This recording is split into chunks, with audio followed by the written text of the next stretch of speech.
নমস্কার, raise of light YouTube চ্যানেলে আপনাদের স্বাগত। আজকের গল্প বিমল করের লেখা কাপালিকরা এখনও আছে, অন্তিম পর্ব। গল্প পাঠে আমি সুদীপ্ত। তারাপদ কান্নার আবেগে হাত ছেড়ে দিচ্ছিল প্রায়। আচমকা তার খেয়াল হলো হাত ছেড়ে দিলেই পরি চলে যাবে। কালকের মতন অবস্থা হবে তাহলে। পরির আত্মা আর এই ঘরে থাকবে না। ওই মেয়েটি যার মধ্যে দিয়ে পরির আত্মা এসেছে টেবিলের ওপর মুখ থুবড়ে পড়বে, অজ্ঞান হয়ে যাবে, আর সঙ্গে সঙ্গে ঘরের বাতি জ্বলে উঠবে। ভুজঙ্গভূষণ আজ আর ক্ষমা করবে না, ভীষণ রেগে যাবে। কথাটা খেয়াল হবার সঙ্গে সঙ্গে তারাপদ মেয়েটির হাত আরও জোরে চেপে ধরল, চন্দনের হাতও ছাড়ল না। ভুজঙ্গভূষণ সামান্য অপেক্ষা করলেন। তারাপদর কান্না শুনতে শুনতে তাকে যেন সময় দিলেন সামনে নেবার। তারাপদ নিজেকে খানিকটা সামলে নিল। ভুজঙ্গভূষণ পরীকে উদ্দেশ্য করেই বলল, তোমার নামটা আমার মনে পড়ছে না, বেনুর মেয়ে বলেই তোমাকে আমি জানি। তারাপদ জড়ানো গলায় বলল, যেন ভুজঙ্গভূষণের উপর রাগ করেই, ওর নাম পরী, পরী আমার বোন, একটিমাত্র বোন। ভুজঙ্গভূষণ কান দিলেন না তারাপদর কথায়। পরীকেই বললেন, তুমি একলা এসেছো? যদি একলা এসে থাকো চুপ করে থাকো, যদি সঙ্গে কেউ এসে থাকে ঘণ্টা বাজিও একবার। তুমি একলা এসেছো? মুহূর্ত কোনো শব্দ হলো না। তারপর ঘণ্টা বাজল একবার। ভুজঙ্গভূষণ বললেন, তোমার সঙ্গে কে এসেছে, বেনু না বিষ্ণু? শোনো, মন দিয়ে শোনো। আমার কথার জবাবে যদি হ্যাঁ হয় তবেই একবার ঘণ্টা বাজাবে, যদি না হয় তবে চুপ করে থাকবে, ঘণ্টা বাজাবে না, বুঝলে? এখন বলো, তোমার সঙ্গে কে এসেছে, বেনু? একবার ঘণ্টা বাজল। তারাপদ বুঝতে পারল মা এসেছে। চন্দন অন্ধকারে চোখের পাতা খুলল, তাকালো, কিছুই দেখতে পেল না। এত অন্ধকার চন্দন আর কখনো দেখেছে বলে মনে করতে পারল না। অন্ধ হয়ে গেলে মানুষ কি চোখে এইরকম অন্ধকার দেখে সর্বক্ষণ? চন্দনের মনে হচ্ছিল খুব ঘন কালো কোনো কালিতে ব্লটিং পেপার চুবিয়ে কেউ যেন তার চোখে চাপা দিয়ে কাপড়ে চোখ বেঁধে দিয়েছে। না, তাকিয়ে থাকার চেষ্টা করবা বৃথা, তাতে চোখের মনি টনটন করে ওঠে। চোখ বন্ধ করল চন্দন। মেয়েটির হাত ঠিক আছে, নড়েনি। পায়ের আঙুলও ঠিক রয়েছে, আঙুলে আঙুলে ছোঁয়ানো আছে। চন্দন ঠিক বুঝতে পারল না মেয়েটির আঙুল এরকম শক্ত শক্ত লাগছে কেন। হাড় ছাড়া আঙুলে কিছু নেই নাকি? ভুজঙ্গভূষণের গম্ভীর গলা শোনা গেল। স্পষ্ট করে টেনে টেনে কথা বললেন, বেনু, তুমি আজ আবার এসেছো, আমরা খুশি হয়েছি। কাল তোমার ছেলে একটা ভুল করে ফেলেছিল। ও ছেলে মানুষ, অত বোঝেনি। তাছাড়া তারাপদ ভয় পেয়েছিল, ওর কোনো দোষ নাই। ও কেমন করে জানবে তোমরা আত্মা হয়ে সূক্ষ্ম শরীরে অন্য লোকে বাস করছো? ওকে তুমি ক্ষমা করো। তারাপদও মনে মনে মার কাছে ক্ষমা চাইল, মা আমায় ক্ষমা করো। বেনু, তুমি জানো কেন আমি তোমার ছেলেকে ডেকে পাঠিয়েছি? ভুজঙ্গভূষণ বললেন। সঙ্গে সঙ্গে না হলেও ঘণ্টা বাজল। তুমি তাহলে জানো? আমারই ভুল, তোমায় কেন বোকার মতন কথাটা জিজ্ঞেস করলাম। তোমাদের কিছুই অজানা থাকে না, ভূত ভবিষ্যৎ সবই তোমরা জানো। তবু দু একটা কথা বলি, তোমার ছেলেও শুনুক। বলে ভুজঙ্গভূষণ একটু চুপ করে থাকলেন। তারপর বললেন, বেনু, তুমি জানো আমার তিন কুলে কেউ নেই। আমার এই ঘরবাড়ি ছাড়াও অনেক সম্পদ আছে। আমার যা কিছু আছে, স্থাবর অস্থাবর সব আমি তোমার ছেলেকে দিয়ে যাব স্থির করেই তাকে ডেকে এনেছি। কিন্তু আমার দুটি শর্ত আছে, এই শর্ত তাকে পালন করতে হবে। যদি শর্ত মানে এ সবই তার, যদি না মানে সে একটা পাই পয়সাও পাবে না। যেমন এসেছে সেইভাবে তাকে ফিরে যেতে হবে। আচমকা ঘণ্টাটা বেয়ারাভাবে বেজে উঠল, না থেমে, কোনো রকম ছন্দ না মেনে। শব্দটা এমনই যে কানে লাগে, মনে হয় কেউ বুঝি প্রবল কোনো আপত্তি জানাচ্ছে। ভুজঙ্গভূষণ ঘণ্টার শব্দটা শুনে কি বুঝলেন কে জানে। বললেন, বেনু, তুমি অমন করছো কেন, কি হয়েছে? আবার সেই একইভাবে একটানা ঘণ্টা বেজে গেল। তারপর থামল। ভুজঙ্গভূষণ সামান্য চুপ করে থেকে বললেন, বেনু, তোমার সঙ্গে কি অন্য কেউ এসেছে? কে এসেছে? বিষ্ণু? এবার আর ঘণ্টাটা বেয়ারাভাবে বাজল না, একবার মাত্র বাজল। তারাপদ বুঝতে পারল তার বাবাও এসেছে। বাবা, মা, পরী সবাই এসে হাজির হয়েছে। চোখ বুজেই ছিল তারাপদ। তার মনে হলো, যদি এমন হতো, চোখ খুললেই তিনজনকে দেখতে পেত, তাহলে তার কি আনন্দই না হতো। কিন্তু তা তো দেখতে পাবে না। তাছাড়া সে সাহসী বা তার কোথায়। তবু সকলে এসেছে জেনে তারাপদর মন ব্যাকুল হয়ে উঠেছিল। বিষ্ণু, তুমি এসে ভালো করেছ, ভুজঙ্গভূষণ বললেন। তোমরা যে সবাই আসবে আজ আমি ভাবতেও পারিনি। এসে ভালো করেছ। তোমাদের ছেলেকে আমি আমার যথাসর্বস্ব দিয়ে যেতে চাই। আমার যাবার দিন হয়ে এসেছে। আগামী অমাবস্যার পর ইহজগতে আমি আর থাকব না, তোমাদের কাছে চলে যাব। যাক, কাজের কথাটা আগে বলে নিই। তারাপদকে আমি সব দিয়ে যাব, কিন্তু দুটো শর্ত রয়েছে। আমার প্রথম শর্ত হলো, তারাপদকে তার আগের জীবনের কথা ভুলতে হবে। আমি জানি মানুষ তার অতীত ভুলতে পারে না, সেভাবে আমি তাকে কিছুই ভুলতে পারছি না। আমি বলছি, সে আর কলকাতায় ফিরে যেতে পারবে না। পুরনো কোনো কিছুর সঙ্গে কোনো সম্পর্ক রাখতে পারবে না। এই বাড়িতে, এখানে তাকে থাকতে হবে, বরাবরের মতন। তারাপদ চমকে উঠল। তাই কি সম্ভব নাকি? কি বলছে ভুজঙ্গভূষণ? তারাপদ কলকাতায় ফিরে যাবে না? কলকাতার কথা, বন্ধুবান্ধবের কথা, চন্দনের কথা সব ভুলে যাবে? অসম্ভব। তারাপদ বাঁচবে কি করে? আমার দ্বিতীয় শর্ত, ভুজঙ্গভূষণ বললেন, আমার মৃত্যুর পর তারাপদকে আমার জায়গায় বসতে হবে। আমি জানি তার কোনো সাধনা নেই, শিক্ষা নেই, আমাদের তন্ত্রমন্ত্র সে জানে না। তবে সবই ধীরে ধীরে সে জেনে নেবে। তার মন যদি বশ করতে পারে, এই সাধনার কিছু কিছু সে জেনে নিতে পারবে। তারপর ধ্যান আর সাধনার মধ্যে দিয়ে একদিন সবই তার আয়ত্তে হবে। এই আমার সত্য। তারাপদ স্তব্ধ। তার বুকের অস্বস্তি হচ্ছিল। উত্তেজনা, ভয়, প্রতিবাদ, অসম্মতি সব যেন একসঙ্গে তার বুকের মধ্যে জমে যাচ্ছিল, গলায় এসে উঠছিল। তারাপদ বলতে যাচ্ছিল, না না, সে এসব শর্ত মানতে রাজি নয়। তারাপদ ভুজঙ্গভূষণের মতো কাপালিক হতে চায় না। বটুকবাবুর মেস তার পক্ষে অনেক ভালো, সেখানে সে স্বাধীন। এই পরাধীনতা সে চায় না। তারাপদ কিছু বলতে যাচ্ছে, তার আগেই ভুজঙ্গভূষণ কথা বললেন। বিষ্ণু, তুমি কি চাও না তোমার ছেলে আমার শর্তে রাজি হয়? যদি তোমার আপত্তি থাকে তুমি ঘণ্টাটা একবার বাজাও। যদি তুমি রাজি থাকো, দুবার বাজাবে। মনে রেখো, তুমি রাজি থাকলে দুবার বাজাবে। তারাপদ উৎকর্ণ হয়ে অপেক্ষা করতে লাগলো। বুক এত জোরে ধকধক করছে যে নিজের কানেই সে শব্দটা শুনতে পাচ্ছিল। সেই অন্ধকার স্তব্ধ ঘরে দুবার ঘণ্টা বেজে উঠল। তার মানে তারাপদর বাবা বিষ্ণুপদ রাজি। তারাপদ কিছুই বুঝল না। চেঁচিয়ে উঠে বলল, না না। ভুজঙ্গভূষণ গম্ভীর গলায় বললেন, চুপ করো, তুমি এখন কথা বলো না। তোমার মা বাবা কি বলছেন আগে সেটা শোনো, তারপর তোমার যা বলার বলো। বলে ভুজঙ্গভূষণ গলার স্বর পাল্টে তারাপদর মাকে যেন জিজ্ঞেস করছেন, বলেন, বেনু, তোমার কি ইচ্ছে বলো? তুমি কি চাও তোমার ছেলে এই ঘরবাড়ি, সম্পত্তি, সুখ সমস্ত ফেলে দিয়ে কলকাতায় ফ্যা ফ্যা করে ঘুরে বেড়াক? কোনো মানুষ যা স্বপ্নেও ভাবে না, তোমার ছেলেকে আমি নিজের হাতে তা দিয়ে যেতে চাই। বলো, তুমি কি চাও? কি তোমার ইচ্ছায়? ঘর একেবারে স্তব্ধ। তারাপদ ঘেমে উঠছিল। মাও কি সম্মতি জানাবে? খুবই আশ্চর্য, সামান্য পরে ধীরে ধীরে ঘণ্টাটা বেজে উঠল। একবার নয়, দুবার। তারাপদ নির্বাক। তার সমস্ত কথা হারিয়ে গেছে। চন্দনের হাতটা জোরে চেপে রাখল তারাপদ। তার হাত ভিজে গিয়েছে। ভুজঙ্গভূষণ বললেন, বিষ্ণু, বেনু, তোমরা বাবা মা হিসেবে তোমার ছেলে যা ভালো, যাতে তার ভালো হবে তাই করতে বলেছ। তোমাদের ওপর আমি খুশি হয়েছি। তবু তোমরা আরেকটু কি থাকতে পারো না? আমি তোমাদের সামনে তোমাদের ছেলের সঙ্গে দুটো কথা বলে নিতে চাই।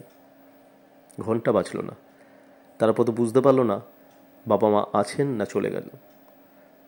ভুজঙ্গভূষণ বললেন, তারাপদ, তোমার মা বাবার ইচ্ছা তুমি শুনলে, এখন বলো তুমি কি বলতে চাও।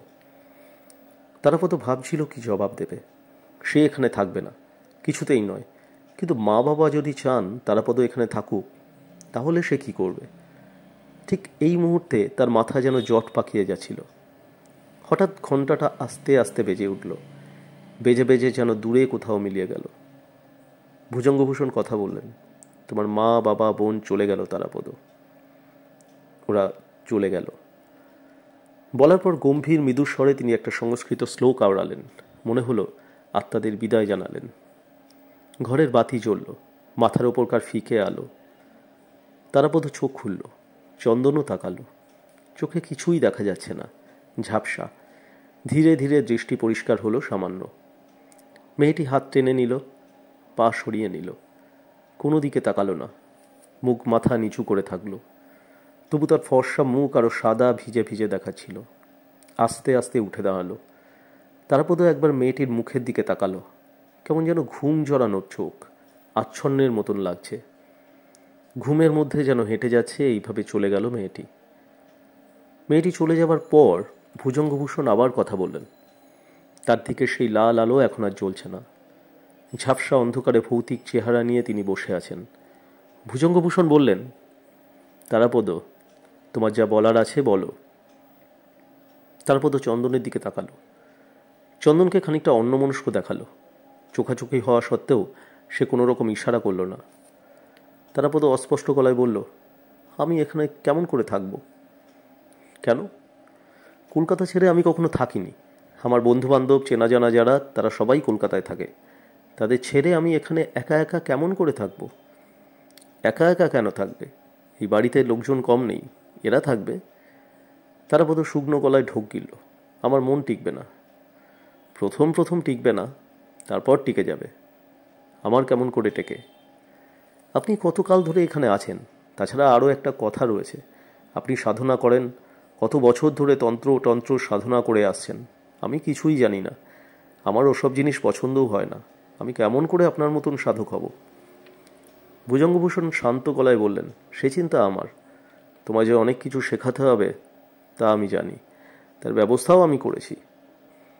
তারাপদ আবার চন্দনের দিকে তাকালো। চন্দনও তার দিকে তাকিয়ে আছে। কয়েক মুহূর্ত কোনো কথা বলল না তারাপদ। পরে বলল, ধরুন যদি এমন হয়, আজ আমি আপনার শর্তে রাজি হলাম, তারপর আপনি যখন থাকবেন না তখন শর্ত ভাঙলাম, তখন কি হবে? ভুজঙ্গভূষণ স্বাভাবিক গম্ভীর গলায় বললেন, তুমি তোমার মা বাবার মনের ইচ্ছে জেনেছ।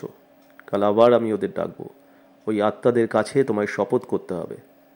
তারাপদ, মৃত পিতামাতার আত্মার সামনে শপথ করে সেই শপথ যদি তুমি ভাঙো, তার পরিণতি যে কি হবে তুমি কল্পনাও করতে পারছো না। তোমার সর্বনাশ হয়ে যাবে। তাছাড়া আমার নির্দেশ আছে, অন্তত 3 বছর তুমি পুরনো সমস্ত সংসর্গ থেকে দূরে থাকবে। এই বাড়িতে তোমায় থাকতে হবে, কোথাও যাবে না, এখানে সাধনা করবে। যদি 3 বছর তুমি আমার নির্দেশ মতন থাকতে পারো, তবেই তুমি আমার সমস্ত কিছুর একমাত্র উত্তরাধিকারী হবে, নয়তো নয়। আর এই 3 বছর তোমার থাকা, খাওয়া, পড়ার কোনো কষ্ট হবে না। দরকার পড়লে কিছু কিছু টাকা তুমি খরচ করতে পারবে। 3 বছর পরে তুমি বিষয় সম্পত্তি পেয়ে যা খুশি করতে পারো। কিন্তু মনে রেখো, তোমার মাথার ওপর আত্মারা থাকবে, তোমার মার, বাবার, আমার। 3 বছর পরে আমার বিশ্বাস তুমি আজ যা ভাবছো তা আর ভাবতে পারবে না। তারাপদ কোনো কালেই অঙ্ক জিনিসটা বোঝে না, তার মাথায় ফন্দি ফিকিরও খেলে না। তবু ভুজঙ্গভূষণের কথা থেকে বুঝতে পারল লোকটি ভীষণ চতুর, সব দিক দিয়েই পথ আগলে রেখেছে। তারাপদ চুপ। কি বলবে? সরাসরি না করে দেবে? কি দরকার তার এত সম্পত্তিতে? কোন দুঃখে সে তান্ত্রিক হতে যাবে? কেনই বা সে ভুজঙ্গভূষণের মতন আত্মা নামাতে যাবে? সে যা আছে এই কি যথেষ্ট নয়? সঙ্গে সঙ্গে তার মনে পড়ল সাধু মামার কথা, কিকিরার কথা। সবাই বলেছেন ভুজঙ্গ শয়তান, ভুজঙ্গ পাপী। সাধু মামা মিনতি করে বলেছেন, বাবা, তুমি আমাদের এই নরক থেকে উদ্ধার করো। কেমন করে উদ্ধার করবে তারাপদ?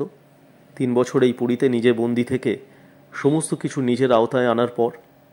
কিন্তু আত্মা, মা বাবার মৃত আত্মার সামনে শপথ নেবার পর সে কি অমন কাজ করতে পারবে?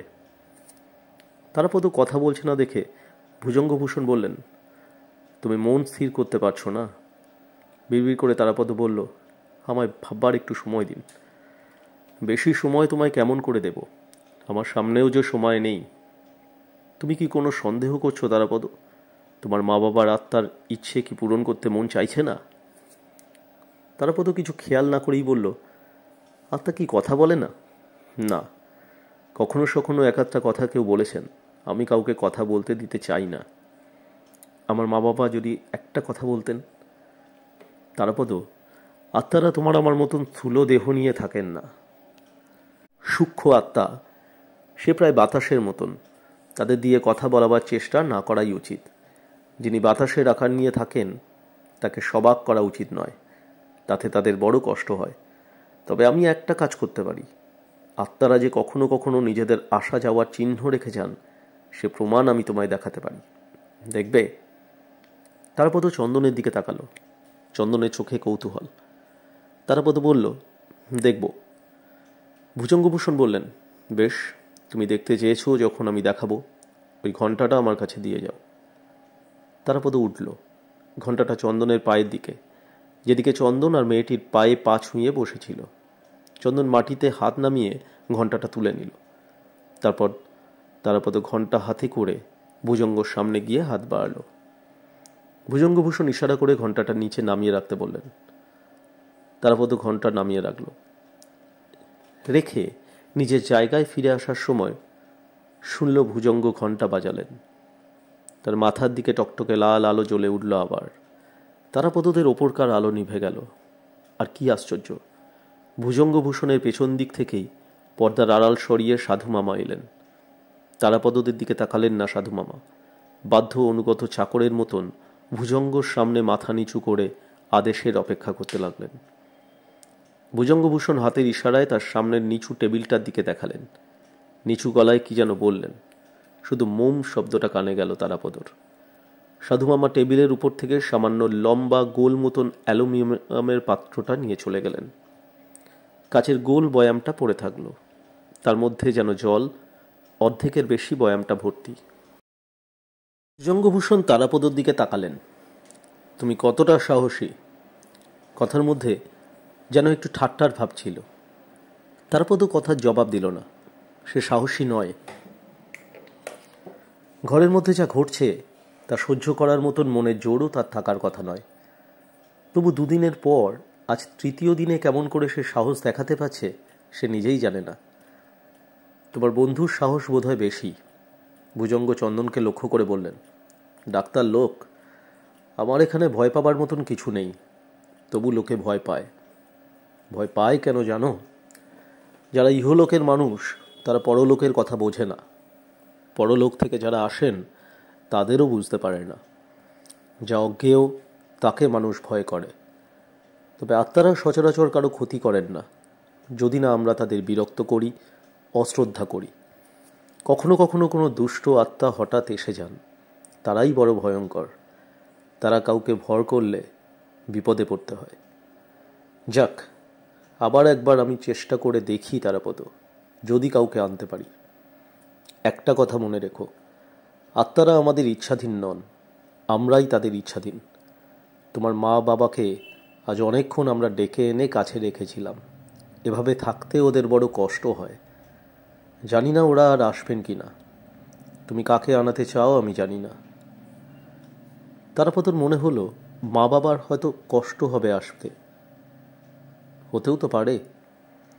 তারাপদ আচমকা বলল, পরী আসবে না? পরীকে দেখতে আমার বড় ইচ্ছে করে। সে যদি একবার আসতো।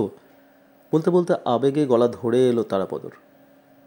ভুজঙ্গভূষণ অল্প নীরব থেকে বললেন, তুমি যে পরীকে দেখেছ, সেই পরী, তোমার সেই ছোট্ট পরী কি এখনো অতটুকু আছে?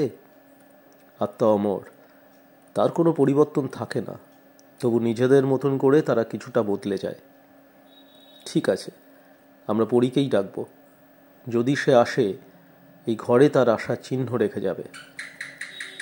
তোমাদের আমি সাবধান করে দিই, এবার যে আসবে সে সরাসরি আসবে, মিডিয়ামের মধ্যে দিয়ে নয়। তোমরা কোনো রকম নড়াচড়া করবে না, কথা বলবে না, কিছু ধরবার চেষ্টা করবে না। আত্মাকে ধরার চেষ্টা করা মূর্খতা। শান্ত ধীর স্থির হয়ে বসে থাকবে। দেখো কি হয়, পরী আসে কি আসে না। সাধুমামা আবার ফিরে এলেন।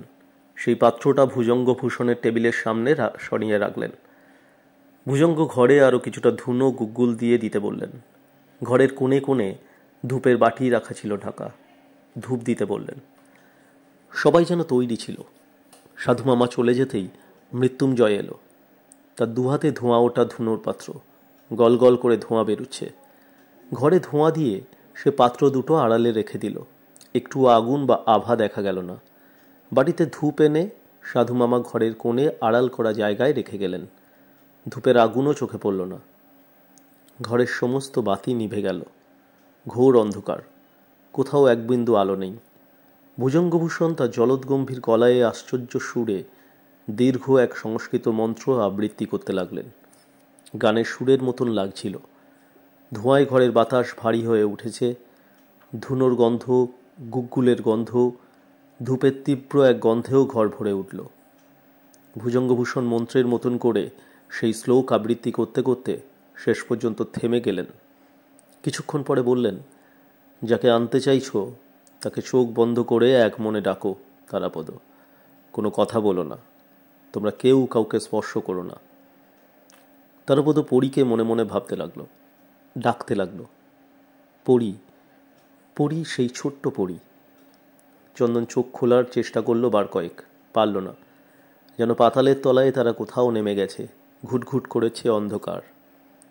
কোনো শব্দ নেই, আলোর একটা ফোঁটাও কোথাও নেই। সময় বয়ে যাচ্ছে, এর যেন শেষ নেই। তারাপদ কেমন আচ্ছন্ন হয়ে পরীকে ভাবতে লাগলো। কতক্ষণ যে কেটে গেল খেয়াল নেই। হঠাৎ ভুজঙ্গভূষণ বললেন, আমি ফুলের গন্ধ পাচ্ছি। কে একজন এসেছে। কে? তারাপদ সচেতন হলো, চন্দন। ভুজঙ্গভূষণ বললেন, পরী, তুমি যদি এসে থাকো তোমার দাদার কাছে যাও। তাকে ওই গন্ধ, তোমার বয়ে আনা গন্ধ তাকে জানতে দাও মা। তারাপদ একেবারে ধীর স্থির হয়ে বসে থাকলো। বুক কাঁপছে, তবু সে অধৈর্য। পরী আসছে না। কেন আসছে না? তার দাদাটাকে ডাকছে, তবু কেন আসছে না? একেবারে আচমকা তারাপদর নাকে এক গন্ধ ভেসে এলো। কোনো ফুলের গন্ধ সে বুঝতে পারল না। চাপা ফুলেরই মতন অনেকটা। পরী এসেছে। তারাপদ থরথর করে কাঁপতে লাগলো। পরী এসেছে। পরী, পরী, শোনা বোন আমার।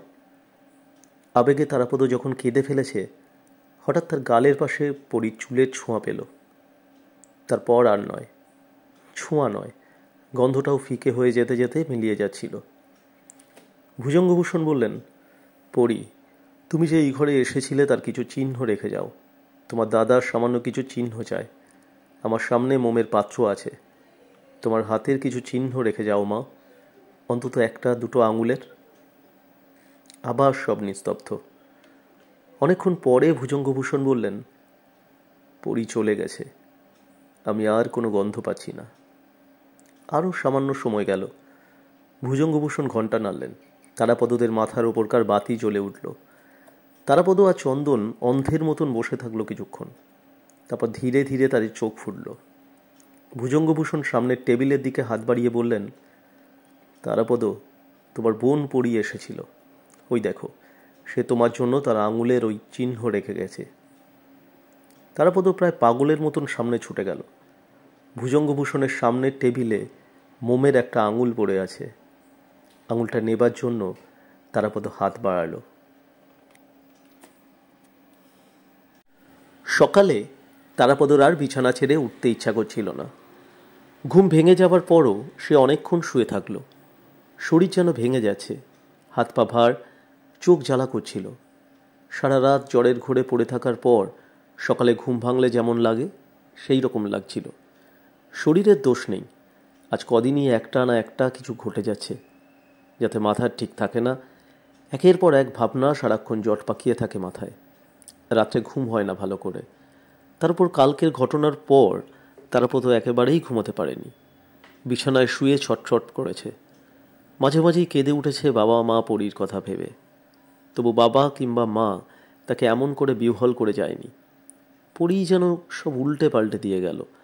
তার আত্মা তারাপদর গায়ের কাছে সামনেই এসে দাঁড়ালো। গন্ধ শুকিয়ে দিল, চুলে ছোঁয়া দিল মুহূর্তের জন্য। একটা মোমের আঙুলও রেখে গেল চিহ্ন হিসাবে। এরপর তারাপদ কেমন করে স্থির থাকবে? সে কাকে বোঝাবে এই ছোট্ট বোনটিকে সে কতদিন কোলে করে একটু বসে থাকার জন্য মায়ের কাছে আবদার করত? পরী তখন 4-6 মাসের বাচ্চা। ওইটুকু বাচ্চা কিছুই তো বোঝে না। তবু তারাপদ বিকেলে খেলাধুলো ছেড়ে বোনের পাশে শুয়ে শুয়ে কাগজের ফুল দেখিয়েছে, ঝুমঝুমি নেমেছে, প্রাণপণে ছড়া কেটেছে। পরি আরও যখন বড় হলো একটু, তারাপদ বোনকে বসতে, পা পা করে হাঁটতে, একটা দুটো আধো আধো কথা বলতে শিখিয়েছিল। সেই বোন যখন থাকলো না, তখন তারাপদর বুক ভেঙে গিয়েছিল। সমস্ত বাড়ি অসাড় থাকতো তখন। মা আড়ালে বসে কাঁদত, বাবা কেমন পাথরের মতো হয়ে গিয়েছিল, আর তারাপদ বেড়াল ছানার মতো সারা বাড়ি কেঁদে কেঁদে ঘুরে বেড়াতো। সেই পরি কাল এসেছিল। তারাপদ তাকে চোখে দেখতে পেল না বটে, তবে আসার প্রমাণ তো পেল। পরি আজও কোথাও না কোথাও রয়েছে, এটা জানার পর বুকের মধ্যে কেমন হয় একথা শুধু তারাপদই বুঝতে পারে, আরে কেউ বুঝবে না। মাঝরাত পর্যন্ত চন্দনকে জ্বালিয়ে শেষ রাতে তারাপদ ক্লান্ত হয়ে ঘুমিয়ে পড়েছিল। আর এখন উঠল বেশ খানিকটা বেলায়, ঘরে রোদ ঢুকে পড়ার পর। চন্দন বিছানায় নেই, অনেক আগেই বোধহয় উঠে পড়েছে। শেষ পর্যন্ত বিছানা ছেড়ে উঠে দাঁড়ালো তারাপদ। অনেকটা জোড়ো রোগীর মতন বেখেয়ালে মুখটা ধুয়ে এলো। একজনকে দেখতে পেয়ে চা দিতে বলল রুক্ষ গলায়। কেন যে রুক্ষ হলো নিজেও বুঝল না। ঘরে বসে যখন চা খাচ্ছে, চন্দন এলো।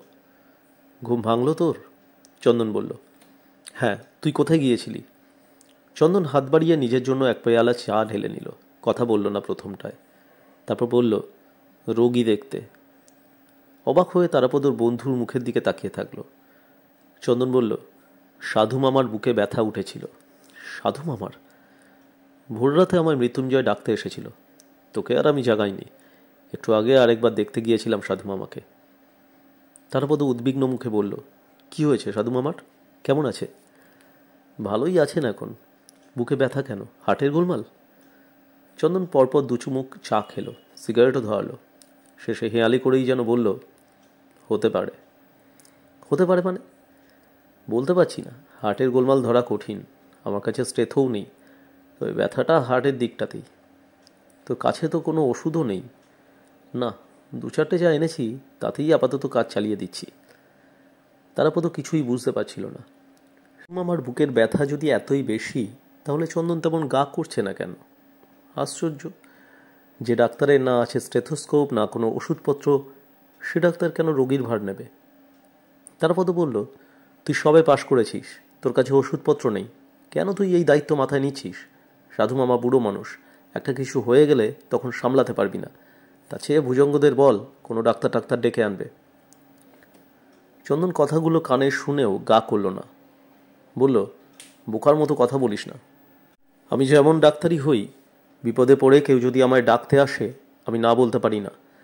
তাছাড়া এখানে ধারে কাছে কোনো ডাক্তার নেই, হয় মধুপুর না হয় দেওঘর থেকে ডাক্তার আনতে হবে। তার মানে গোটা একটা দিনের ব্যাপার। তোকে বলেছি না, কাজে লাগতে পারে ভেবে আমি দু একটা ইঞ্জেকশনের ওষুধ নিয়ে এসেছিলাম। তার মধ্যে একটা হার্টের ওষুধ ছিল। ভেবেছিলাম ভুজঙ্গ অক্কা পাওয়ার আগে কাজে লাগবে। সাধু মামার দরকারে লেগে গেল। যাকে, সাধু মামা এখন ঘুমাচ্ছে, ইঞ্জেকশন দিয়ে দিয়েছি ভোর হতেই। মনে হচ্ছে কোনো গন্ডগোল হবে না। এরপর ভুজঙ্গ কি করবে না করবে সেটা তার ব্যাপার। আমার যা করার করেছি, যা বলার মৃত্যুঞ্জয়কে বলেছি। তারাপদ চা শেষ করে ফেলল, হাই তুলল আবার। চা খাওয়ার পর সামান্য আরাম লাগছিল। চন্দন বলল, একবার কিকিরার কাছে যেতে হবে। কেন? চল না, গেলেই বুঝতে পারবি। মাথা নাড়ল তারাপদ, আমার ভালো লাগছে না। এই বাড়িতে বসে বসেই বা কি হবে তারাপদ? কি ভালো লাগবে? কথার জবাব দিল না তারাপদ। অপেক্ষা করে চন্দন হঠাৎ বলল, তুই যদি আমার সঙ্গে না যাস তারা, আমি কিন্তু আর এ বাড়িতে ফিরব না। কিকিরার কাছে দুপুরটা কাটিয়ে বিকেলের ট্রেনে কলকাতা ফিরে যাব। তারাপদ বন্ধুর মুখের দিকে তাকিয়ে থাকলো, যেন চন্দনের হঠাৎ এই মত পাল্টে ফেলার ব্যাপারটা বুঝতে না পেরে তাকে লক্ষ্য করতে লাগলো। চন্দনও চা শেষ করে ফেলল। তারাপদ উঠে দাঁড়িয়ে বলল, চল। তারাপদ বলল, কি হবে কিকিরার কাছে গিয়ে? কি হবে না হবে তোর কাছে আমি এখন বলবো না। যদি তুই না যাস, আমি বুঝবো তুই ভুজঙ্গর ফাঁদে ধরা পড়ে গিয়েছিস। আমি আর এখানে থাকবো না। চন্দনের মুখ দেখেই তারাপদ বুঝতে পারল ও বাজে কথা বলছে না। সত্যি সত্যিই তারাপদকে রেখে চন্দন চলে যাবে। ও বরাবরই জেদি, একবার যা ঠিক করে নেয় তার নাড়ানো যায় না। তবু তারাপদ বলল, কি হলো ব্যাপারটা? হঠাৎ তুই এরকম করছিস? চন্দন চাপা গলায় বলল, এখানে বসে সব কথা বলা যাবে না। তুই হয় আমার সঙ্গে চল, না হয় তুই এই লাখ টাকার সম্পত্তির জন্য ভুজঙ্গর কাছে বসে থাক, আমি থাকবো না। তারাপদর কানে কথাটা বড় লাগলো। আহত হয়ে বলল, তুই আমায় এত লোভী ভাবলি? চন্দন বলল, এই বাড়িতে বসে আমি আর একটা কথাও বলবো না। যদি তোর ইচ্ছে নাও থাকে তুই যাস না, আমি যাচ্ছি। তারাপদর সাধ্য হলো না চন্দনকে ছেড়ে দেয়। সে স্পষ্টই বুঝল চন্দন তাকে মিছিমিছি ভয় দেখাচ্ছে না, সত্যিই ও চলে যাবে। যা একগুঁয়ে ছেলে। তাছাড়া তারাপদর সন্দেহ হলো চন্দনের যেন কিছু বলার আছে, গোপনে বলবে। অগত্যা তারাপদ বলল, বেশ, আমি যাব। তারাপদ আর চন্দন বেরিয়ে পড়ল। মৃত্যুঞ্জয় তাদের দেখেছিল, কিছু বলল না। কেউ যে নজর রাখছে তাও মনে হলো না। বাড়ি থেকে বেরিয়ে মাঠ ধরে হাঁটতে হাঁটতে চন্দন বলল, তোকে একটা কথা বলি তারা, কিছু মনে করিস না। ভুজঙ্গ তোকে জব্বর প্যাঁচ মেরে কবজা করে ফেলেছে। তারাপদ রেগে গেল, বলল, কেন, কি করে বুঝলি? বুঝেছি, তোকে আমি বুঝবো না? তুই বরাবর নরম ধাতের, একটুতেই কেঁদে ফেলিস, বুক চাপড়াস, ছটফট করিস। তোর মতন সেন্টিমেন্টাল ছেলে আমি খুব কম দেখেছি। তোর মনে কোনো জোর নেই। চন্দন আরও কি বলতে যাচ্ছিল, তারাপদ বাধা দিয়ে রাগের গলায় বলল, লেকচার মারিস না চাঁদু, আমি অনেক লেকচার শুনেছি। তুই চটে যাচ্ছিস কেন? আলবাত চটবো। তুই আমার লোভী বলবি, সেন্টিমেন্টাল বলবি, আর আমি চটবো না? চন্দন বন্ধুর রাগ থেকে হেসে ফেলল। তারাপদর রাগ ভাঙাবার জন্য তার গলা জড়িয়ে ধরে বলল, তুই মিছিমিছি চটছিস। সকলের মন কি একরকম হয়? কারুর মন শক্ত হয়, কারুর নরম। কেউ নিষ্ঠুর হয় তোর ভুজঙ্গ পিসে মশাইয়ের মতন, কেউ বা সাধু মামার মতন দুর্বল হয়। তোর মন নরম বললে তুই চটবি কেন? তুই আমার লোভী বলেছিস। লোভ সব মানুষেরই অল্প স্বল্প থাকে, তারা পড়ে পাওয়া সম্পত্তির লোভ ভাই আমারও থাকতো। যাকে, তুই লোভী নোস, যা বলেছি ভুল করে বলেছি, এবার হলো তো? তারাপদ কোনো কথা বলল না। চন্দন বন্ধুর গলা জড়িয়েই হাঁটতে থাকলো। খানিকটা এগিয়ে এসে বলল, ভুজঙ্গ তোকে বশ করে ফেলেছে তারা, ধীরে ধীরে তোকে মুঠোয় পুড়ে ফেলছে। এরপর তুই আর পালাতে পারবি না। না, সে ক্ষমতা তোরও থাকবে না। আমিও তোকে সাবধান করে দিচ্ছি। তারাপদ বলল, যা মনে করিস বল, আমি কিছু বলবো না। তুই সত্যি সত্যিই বিশ্বাস করিস তোর মা বাবার আত্মা আসে? তুই কি বাস্তবিক কি মনে করছিস কাল তোর কাছে পড়ি এসেছিল?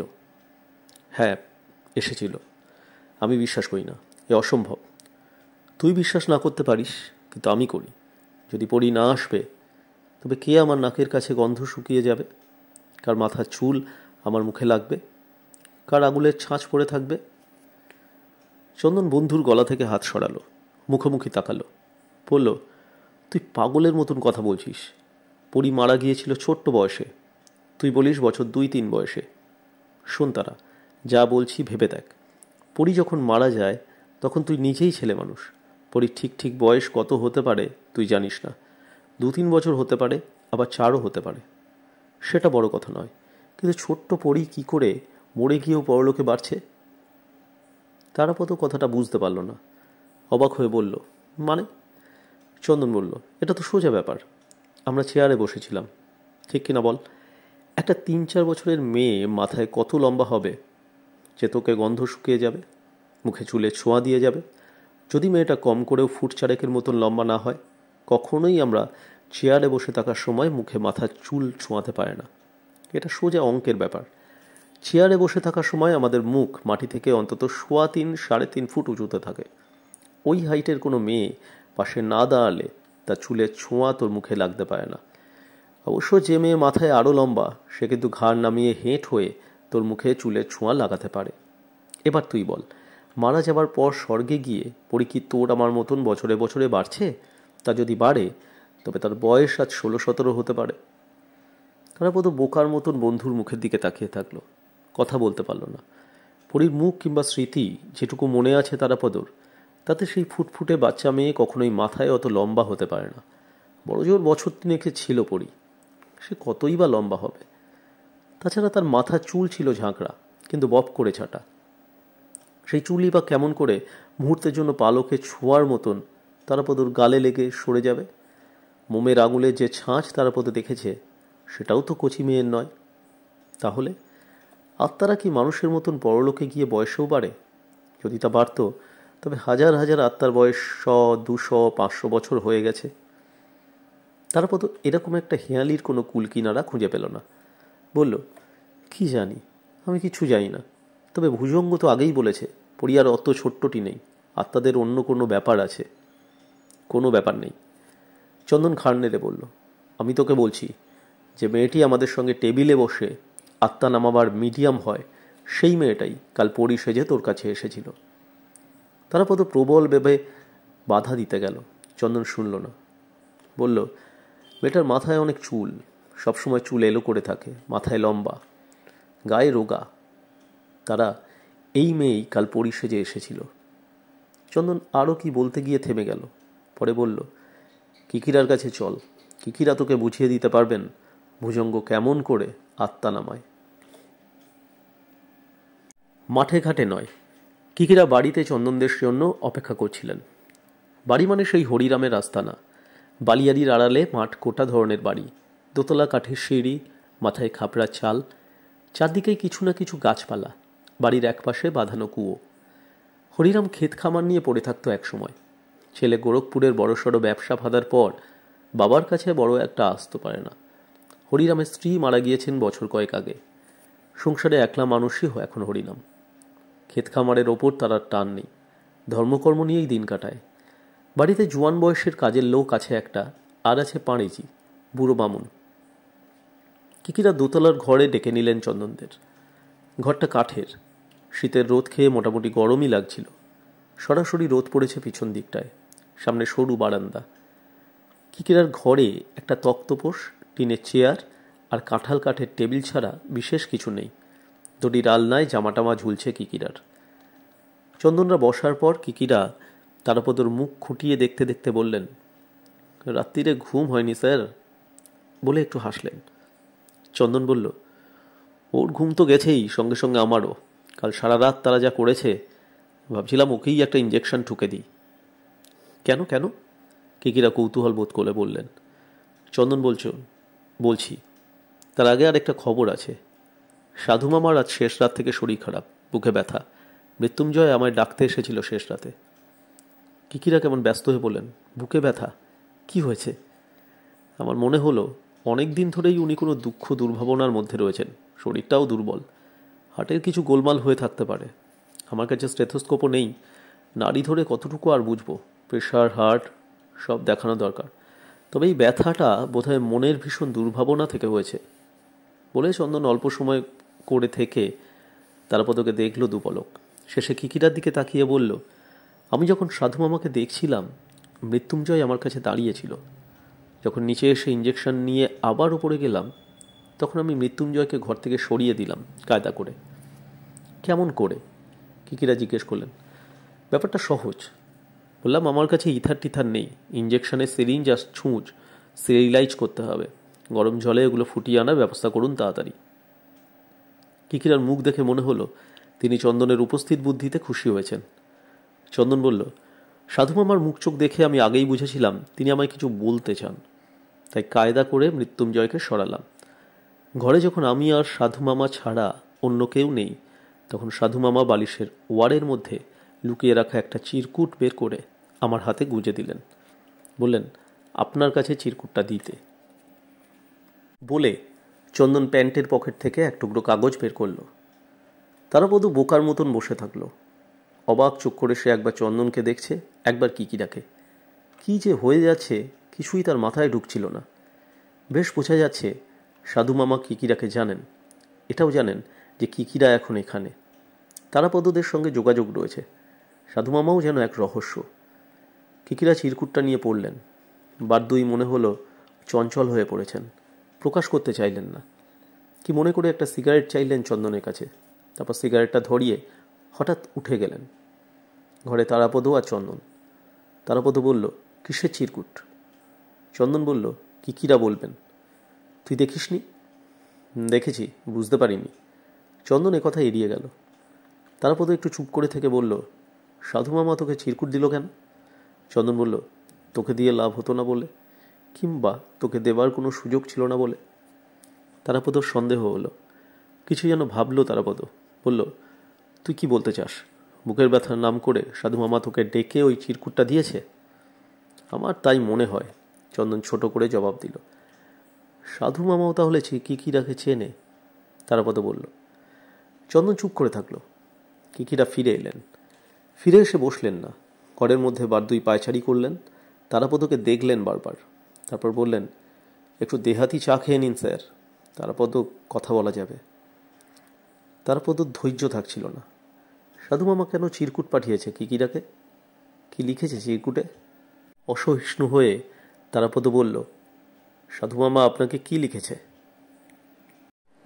কিকিরা প্রথমটায় জবাব দিলেন না, পরে বললেন, সবই বলবো স্যার, রয়ে সয়ে শুনতে হবে। তার আগে বলুন, ভুজঙ্গ কাল আপনাকে কোন খেলা দেখিয়েছে? তারাপদ রাগ হলো। খেলা? কিকিরা সব জিনিসকেই খেলা মনে করেন? রাগ করে তারাপদ বলল, ভুজঙ্গ যা যা দেখায় সবই আপনি খেলা মনে করেন? কিকিরা তারাপদর রাগ বুঝে যেন মনে মনে হাসলেন। চন্দনের দিকে তাকিয়ে বললেন, আপনিই বলুন স্যার।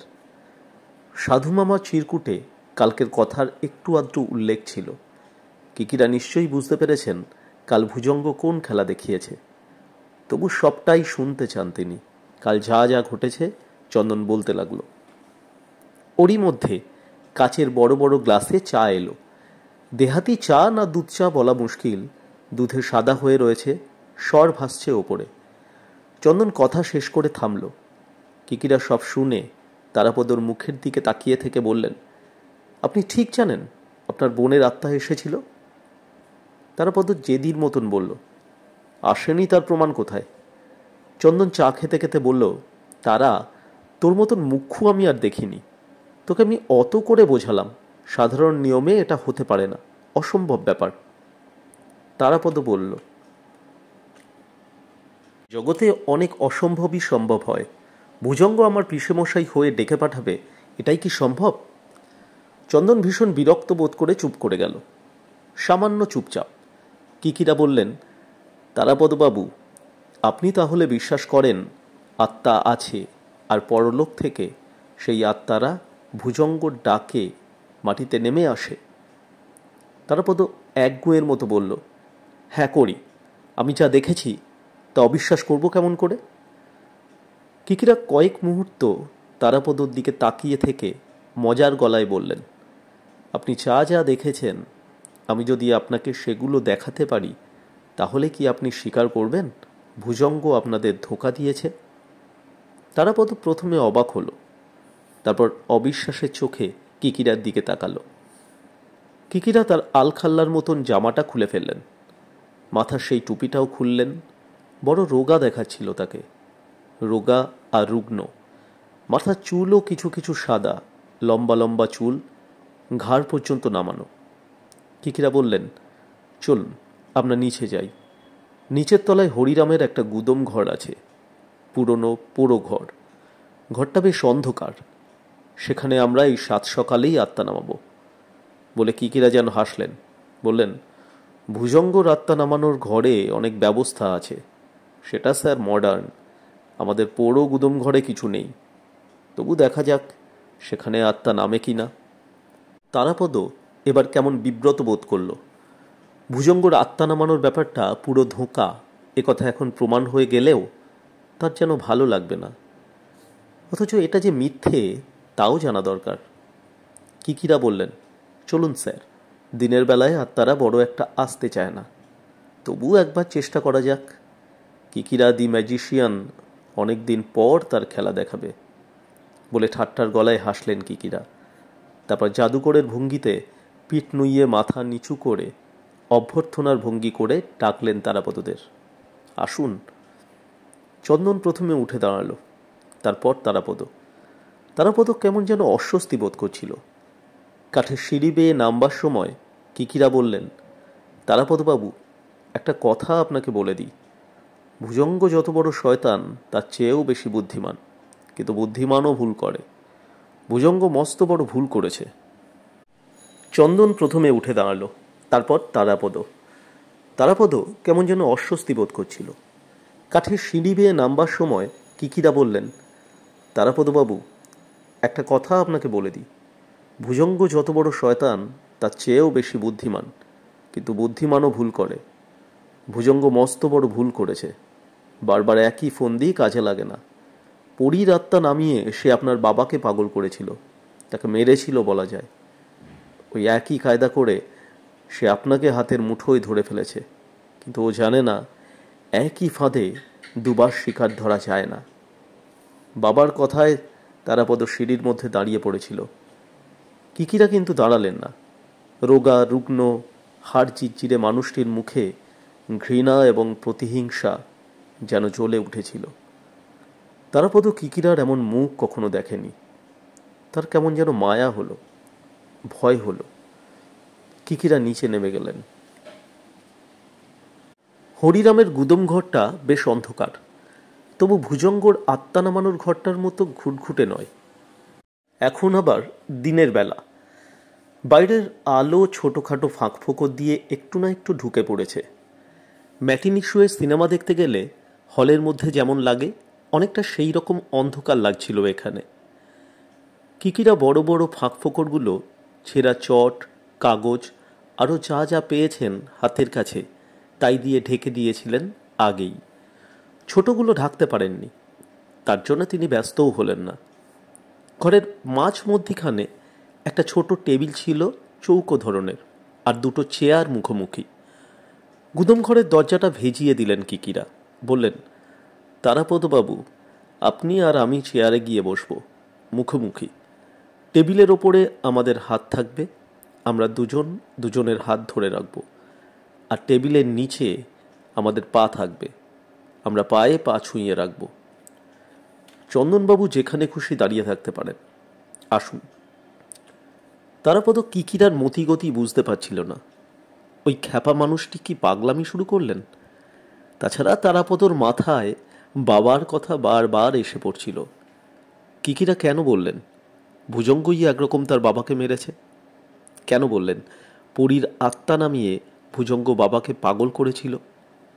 কিকিরা কি তার বাবার কথা জানেন? আশ্চর্য! যদি জানেন তবে আগে কেন বলেননি? তারাপদর মন বড় এলোমেলো হয়ে যাচ্ছিল, ভেতরে ভেতরে ছটফট করছিল। কিকিরা ততক্ষণে চেয়ারের সামনে গিয়ে দাঁড়িয়েছেন। তারাপদকে আবার ডাকলেন তিনি, আসুন। ঝাপসা অন্ধকারে তারাপদ ধীরে ধীরে এগিয়ে টেবিলের সামনে গিয়ে দাঁড়াল। বসুন। কিকিরা বসতে বললেন। কেমন যেন অন্যমনস্কভাবে তারাপদ বলল, জুতো রয়েছে পায়ে। কিকিরা বললেন, আগেই দেখেছি, শু, চামড়ার, বেশ শক্ত জুতো, ওতে কোনো ক্ষতি হবে না, আমার পায়েও রয়েছে, বলে চেয়ার টেনে বসলেন। তারপর ঠাট্টার গলায় বললেন, ধূপ ধোয়া, স্তোত্রপাঠ, গান টান কিছুই তো এ ঘরে দেখছেন না। ভুজঙ্গ তাক লাগানো ব্যাপার কোনোটাই নেই স্যার। তবু দেখবেন আপনার পছন্দসই আত্মারা সবাই একে একে চলে আসবে।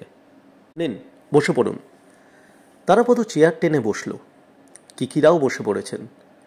চৌকো ধরনের ছোটোখাটো অথচ সামান্য উঁচু টেবিলের দুধারে মুখোমুখি দুজনে বসে। কিকিরা তার দুহাত সামনে বাড়িয়ে দিলেন। টেবিলের ওপরই ফেলে রাখলেন হাত দুটো। বললেন, নিন, আপনার হাত দুটো এগিয়ে দিন, আমার হাত ধরুন। তারাপদ হাত ধরল। কিকিরা টেবিলের তলায় জুতো সমেত পা সামনের দিকে বাড়িয়ে দিয়েছিলেন। তারাপদও তার পা বাড়ালো। কিকিরা বললেন, না না, আপনি অত লজ্জা পাবেন না স্যার। জুতোর মুখে মুখে ছুঁয়ে রাখছেন কেন? ডগাটার ওপর একটু চাপ দিয়ে রাখুন। সংকোচ হচ্ছিল তারাপদর। কিকিরার পায়ের ওপর নিজের জুতো সমেত পা কেমন করে চাপানো যায়? তা ভদ্রতায় বাঁধছিল। ভুজঙ্গর ওখানে তারা শুধু মেয়েটির পায়ের আঙুলের সঙ্গে আঙুল ছুঁয়ে রাখে, আর এখানে কিকিরা জুতোর মুখের ওপর পা চাপিয়ে দিতে বলছেন। তারাপদ তার জুতের ডগা দিয়ে কিকিরার জুতোর ডগা চেপে থাকল। কিকিরা বললেন, বাহ বাহ, চমৎকার হয়েছে, এবার আমরা চোখ বন্ধ করব, বন্ধ করে আত্মার কথা ভাবব। চন্দনবাবু, আপনি চোখ খুলে সবই দেখতে পাবেন, যদি অবশ্যই অন্ধকারে দেখা যায়। রেডি? তাহলে এবার আমরা আত্মা ডাকতে বসতে পারি। নিন তারাপদবাবু, চোখ বুজে ধ্যান করুন। কাকে ডাকতে চান? বাবাকে। বেশ বেশ। তারাপদ চোখের পাতা বুজে ফেলল। কিকিরাও চোখ বন্ধ করার ভান করলেন, কিন্তু পুরোপুরি বন্ধ করলেন না। চন্দন সামান্য তফাতে দাঁড়িয়ে কিকিরাদের দিকে তাকিয়ে থাকল। এই অন্ধকারে দুজনকে অস্পষ্ট দেখা যাচ্ছিল মাত্র। তারাপদ তার বাবাকে ডাকবার চেষ্টা করছিল, কিন্তু এক মনে ডাকতে পারছিল না। নানা ধরনের চিন্তা এসে যাচ্ছিল। কখনো ভুজঙ্গ এসে পড়ছিল, কখনো সেই মেয়েটি। বাবার কথা ভাবতে গিয়েও কিকিরার কথা মনে আসছিল। কিকিরা কেন বললেন ভুজঙ্গই তার বাবাকে মেরেছে? সমস্ত মন এলোমেলো হয়ে থাকায় তারাপদ কিছুতেই তার বাবাকে তেমন করে ভাবতে পারছিল না। এইভাবে সময় কেটে যাচ্ছিল আস্তে আস্তে। কতক্ষণ যে কেটে গেল তাও বোঝা গেল না। সবই চুপচাপ। এক আধবার বাইরে থেকে কোনো কাকের ডাক কিংবা দূরে কাঠকাঠার শব্দ খুব ফিকেভাবে ভেসে আসছিল। হঠাৎ যেন কিকিরা সামান্য কেঁপে উঠলেন। তারপর বললেন, তারাপদবাবু, উনি এসেছেন। তারাপদ বোধহয় সামান্য অপ্রস্তুত ছিল। বলল, কে? আপনার বাবা। বাবা? তারাপদ বিশ্বাস করতে পারল না। কিকিরা কি তার সঙ্গে তামাশা করছেন? কোথায় বাবা? কিকিরা বললেন, আপনার বাবার আত্মা আমার ভর করে নেই, কিন্তু তিনি আমার কাছেই রয়েছেন। প্রমাণ চান? তারাপদ মুখ ফুটে বলতে পারল না, হ্যাঁ চাই। তার মন বলছিল, চাই, নিশ্চয়ই চাই। কিকিরা যেন তারাপদর মন বুঝেই বললেন, আপনার বাবার আত্মা এসেছেন কিনা সেটা আপনি যাচাই করে নিন। ওকে কিছু জিজ্ঞেস করুন। জবাব হ্যাঁ হলে ঘণ্টার শব্দ শুনবেন, না হলে ঘণ্টা বাজবে না। তারাপদ এবার খানিকটা অবাক হলো। কিকিরা ঘণ্টার ব্যবস্থাও রেখেছেন? আগে তো বলেননি। কেমন একটা থতমতো ভাব হলো তারাপদর। সত্যি সত্যি কি কিকিরা আত্মা নামিয়েছেন, না মজা করছেন তার সঙ্গে? কিকিরা বললেন, কই, জিজ্ঞেস করুন। তারাপদ ঢোক গিলে প্রশ্ন করল, বাবা, বাবা আপনি এসেছেন? প্রথমটায় চুপচাপ, তারপর সত্যি সত্যিই ঘণ্টা বেজে উঠল। তারাপদ চমকে গেল। সে স্বপ্নেও ভাবেনি কিকিরা এইভাবে তাকে অবাক করে দেবেন। হতবুদ্ধি হয়ে গেল তারাপদ, আর ওই অবস্থায় আবার জিজ্ঞেস করল, বাবা সত্যিই আপনি এসেছেন? আবার ঘণ্টা বাজল। তারাপদ কান পেতে শব্দটা শুনল। ভুজঙ্গর ঘরে ঘণ্টার শব্দ আরো সুন্দর শোনায়। এখানে শব্দটা একটু অন্যরকম, ঠাকুর ঘরে ঘণ্টা বাজাবার মতোই অনেকটা। হঠাৎ তারাপদ ঝোঁক চাপল। কিকিরা কোনো চালাকি করছেন কি না জানতে হবে। চোখ সামান্য খুলে তারাপদ কিকিরার দিকে তাকালো। কিকিরাও তাকিয়ে আছেন। তারাপদ জিজ্ঞেস করল, বাবা আপনার সঙ্গে আর কেউ এসেছে? ঘণ্টা এবার বাজল না। কাল ভুজঙ্গর ঘরে পড়ি এসেছিল? ঘণ্টা বাজল। পড়ি কি কিছু রেখে গিয়েছে? এবারও ঘণ্টা বাজল। তারাপদ বিচলিত হয়ে পড়েছিল। তার মনে হচ্ছিল সে যেন হেরে যাচ্ছে। কিকিরা তাকে জব্দ করছেন। খানিকটা রাগও হচ্ছিল তার। কেন রাগ হচ্ছিল বুঝতে পারছিল না। কিকিরা তার বিশ্বাস ভেঙে দিচ্ছেন বলে কি? আচমকা তারাপদ কতকগুলো উল্টো পাল্টা প্রশ্ন জিজ্ঞেস করে বসল। আপনার নাম বিষ্ণুপদ না বিষ্ণুব্রত? আপনি অ্যাক্সিডেন্টে মারা যান না অসুখে ভুগে? পরিবাড়িতে মারা গিয়েছিল না হাসপাতালে? হেরেই গেল তারাপদ। কিকিরার নামানো আত্মা ঠিক ঠিক জবাবে ঘণ্টা বাজালো। শেষ পর্যন্ত হাল ছেড়ে দিল তারাপদ। এবার কিকিরা বলল, তারাপদ বাবু, এ এক এমন আত্মা যে আপনার সমস্ত প্রশ্নেরই জবাব দিতে পারে, যদি অবশ্য তার জানা থাকে। যাকে এবার আর লুকোচুরির দরকার নেই, আসল ব্যাপারটা আপনাকে দেখাই। বলে কিকিরা তার হাত টেনে নিলেন। চন্দনকে বললেন, চন্দনবাবু আপনাকে একটু হাত লাগাতে হবে। এখানে তো আলো নেই, না দেখলে ব্যাপারটা আপনারা বুঝতে পারবেন না। দয়া করে ওই ভেতরের দিকে জানলাটা খুলে দেবেন, দরজাও খুলে দিন। ওপাশের উঁচু ঘুরঘুলি থেকে চটটা নামিয়ে নিন স্যার। চন্দন ঝাপসা অন্ধকারে হাতড়ে হাতড়ে জানলা টাল্লা খুলল। এবার খানিকটা আলো আসছিল, মোটামুটি সবই চোখে পড়ে। কিকিরা চন্দনকে টেবিলের সামনে এসে দাঁড়াতে বললেন। তারপর তারাপদর দিকে তাকিয়ে হাসি হাসি গলায় বললেন, স্যার এই আত্মা নামানোর ব্যাপারটা স্রেফ জোচ্চুরি, লোক ঠকানোর খেলা। আপনারা স্যার লেখাপড়া শেখা ছেলে, নিজেরাই জানেন মানুষ মনে মনে কত দুর্বল। আমরা কেউই তো চাই না আমাদের মা বাবা ভাই বোন আমাদের ছেড়ে চলে যায়। অনেক বয়স হলো, মানুষ বুড়ো হলো, অসুখ বিসুখে ভুগে মারা গেল, সেটা অন্য কথা। কিন্তু সময় হলো না, অথচ মা বাবা ছেলে মেয়ে ভাই বোন যদি চলে যায়, তবে কে তা সহ্য করতে পারে বলুন? মানুষের এই দুর্বলতাকে কিছু লোক মাথা খাটিয়ে কাজে লাগায়। এরই নাম সিয়াস বা আত্মা নামানোর চক্র। আমাদের দেশ বলে নয়, সব দেশেই এটা বেশ ভালো ব্যবসা হিসাবে চলে। ইউরোপ আমেরিকাতেও চলে, আবার হংকং টংকংয়েও চলে। লাখ লাখ টাকার ব্যবসা চলছে স্যার এইভাবে। যাকে সে পরের কথা, এখন কাজের কথায় আসি। বলে কিকিলা একটু থামলেন, তারপর হেসে বললেন, এইবার দেখুন স্যার ঘন্টাটা কেমন করে বাজে। তারপর আর চন্দন কিকিরার দিকে তাকিয়ে থাকলো। কিকিরা হাসি হাসি মুখ করে ঘন্টাটা বাজাতে লাগলেন। তারাপদরা মাটির দিকে তাকালো, কিছু দেখতে পেল না, অথচ বেশ বুঝতে পারল টেবিলের তলায় ঘন্টা বাজছে। কিকিরা বললেন, আপনারা বাটিতে বসে পড়ুন, উবু হয়ে বসুন, তাহলেই দেখতে পাবেন। চন্দন ঝপ করে বসে পড়ল। বসে পড়ে টেবিলের তলার দিকে তাকালো, দেখল টেবিলের মাঝ মধ্যিখানে একটা আংটার ফাঁকে ছোট মতন এক পুজোর ঘন্টা ঝোলানো। দেখে চন্দন বোবা হয়ে গেল। তারাপদও চেয়ারে বসে মাটির দিকে ঝুঁকে পড়ে টেবিলের তলাটা দেখতে লাগলো। কিকিরা হেসে হেসে বললেন, ভেরি ইজি স্যার, শুধু একটু প্র্যাকটিস দরকার। এই দেখুন, আমি আমার ডান পায়ের বুড়ো আর মাঝখানের আঙুল দিয়ে কেমন করে ঘন্টা বাজাচ্ছি। কিকিরা ঘন্টা বাজাতে লাগলেন। কিকিরা জুতো জোড়ার একটাতে তার পা নেই, জুতো পড়ে আছে। তারপর সন্দেহের গলায় বললেন, আপনার ডান পায়ে জুতো পড়ে আছে, পা নেই। চন্দন আবার উঠে দাঁড়িয়েছে। কিকিরা বললেন, পা যদি জুতোর মধ্যেই থাকবে স্যার, তবে ঘন্টাটা বাজাবো কেমন করে? তারাপদ বলল, আপনি বলতে চান জুতোর মধ্যে থেকে পা বার করে নিয়ে ঘন্টা বাজানো হয়? এক্কেবারে ঠিক কথা। যদি ঘন্টাটা এদেশি হয় তবে ওইভাবে বাজাতে হবে। কিন্তু আপনি জুতোর মধ্যে থেকে পা বাড়লেন কি করে? আমি তো বুঝতে পারলাম না। আপনার জুতোর ডগায় ওপর আমার পা চাপানো ছিল। আমি বোকা বানিয়েছি। অবশ্য স্যার, এইভাবেই আমরা আপনাদের বোকা বানাই। ব্যাপারটা কি জানেন, আমার যে জুতো জোড়া দেখছেন এটা ঠিক আমার নয়, চেয়ে চিনতে বেছে জোগাড় করেছি। এটা হলো খাদে পড়ে যাবার মালকাট্টাদের জুতো, হরিরামের কাছে পড়েছিল।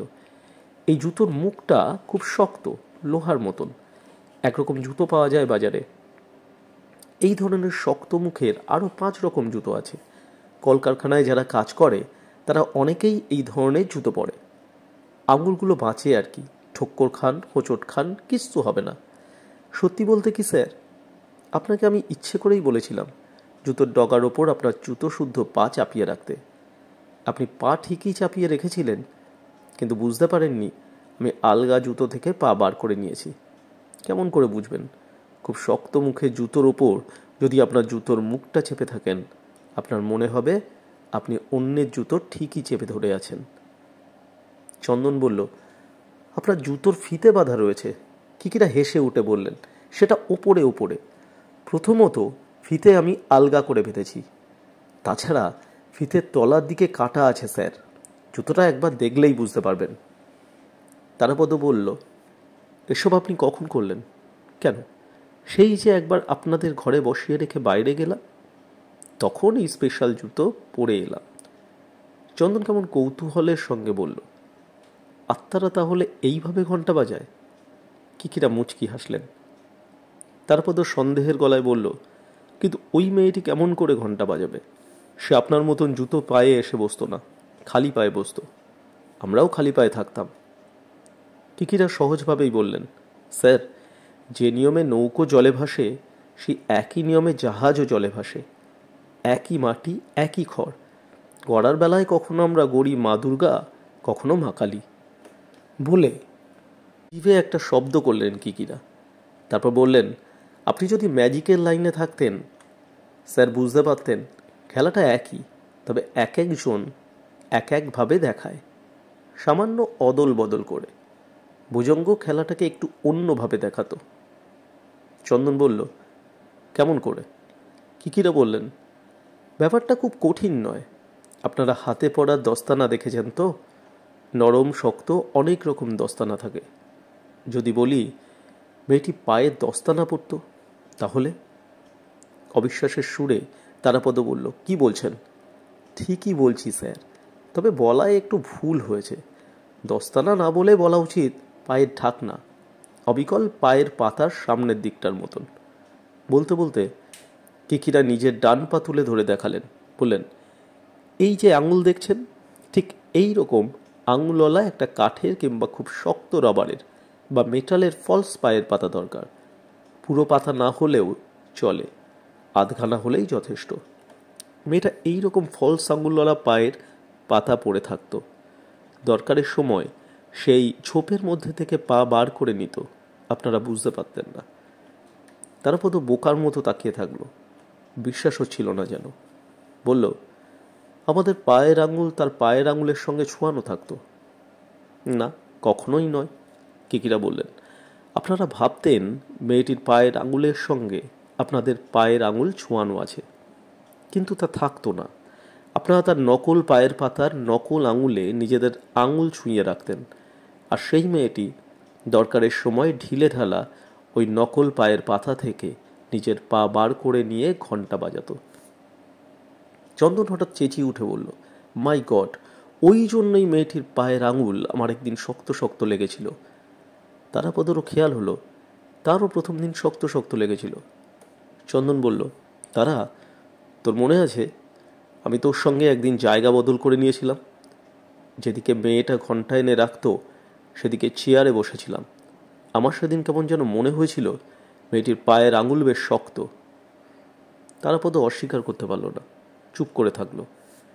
চন্দন খানিকটা উত্তেজনার গলায় বলল, কিকিরা স্যার, মেয়েটা তাহলে একটা মাত্র পায়ে ফলস ফুট পরত?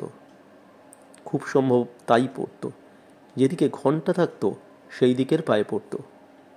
ওই পায়ে ঘন্টা বাজাতো? কোনো সন্দেহ নেই। অত বড় ঘন্টা পায়ের আঙুলে ধরে কেমন করে বাজাতো? ওটা অভ্যেসের ব্যাপার। অভ্যেসে মানুষ সবই শেখে। সার্কাসের খেলা দেখেছেন তো? আপনি আমি পারবো না, কিন্তু যে শিখেছে সে পারবে। অত কথায় দরকার কি স্যার?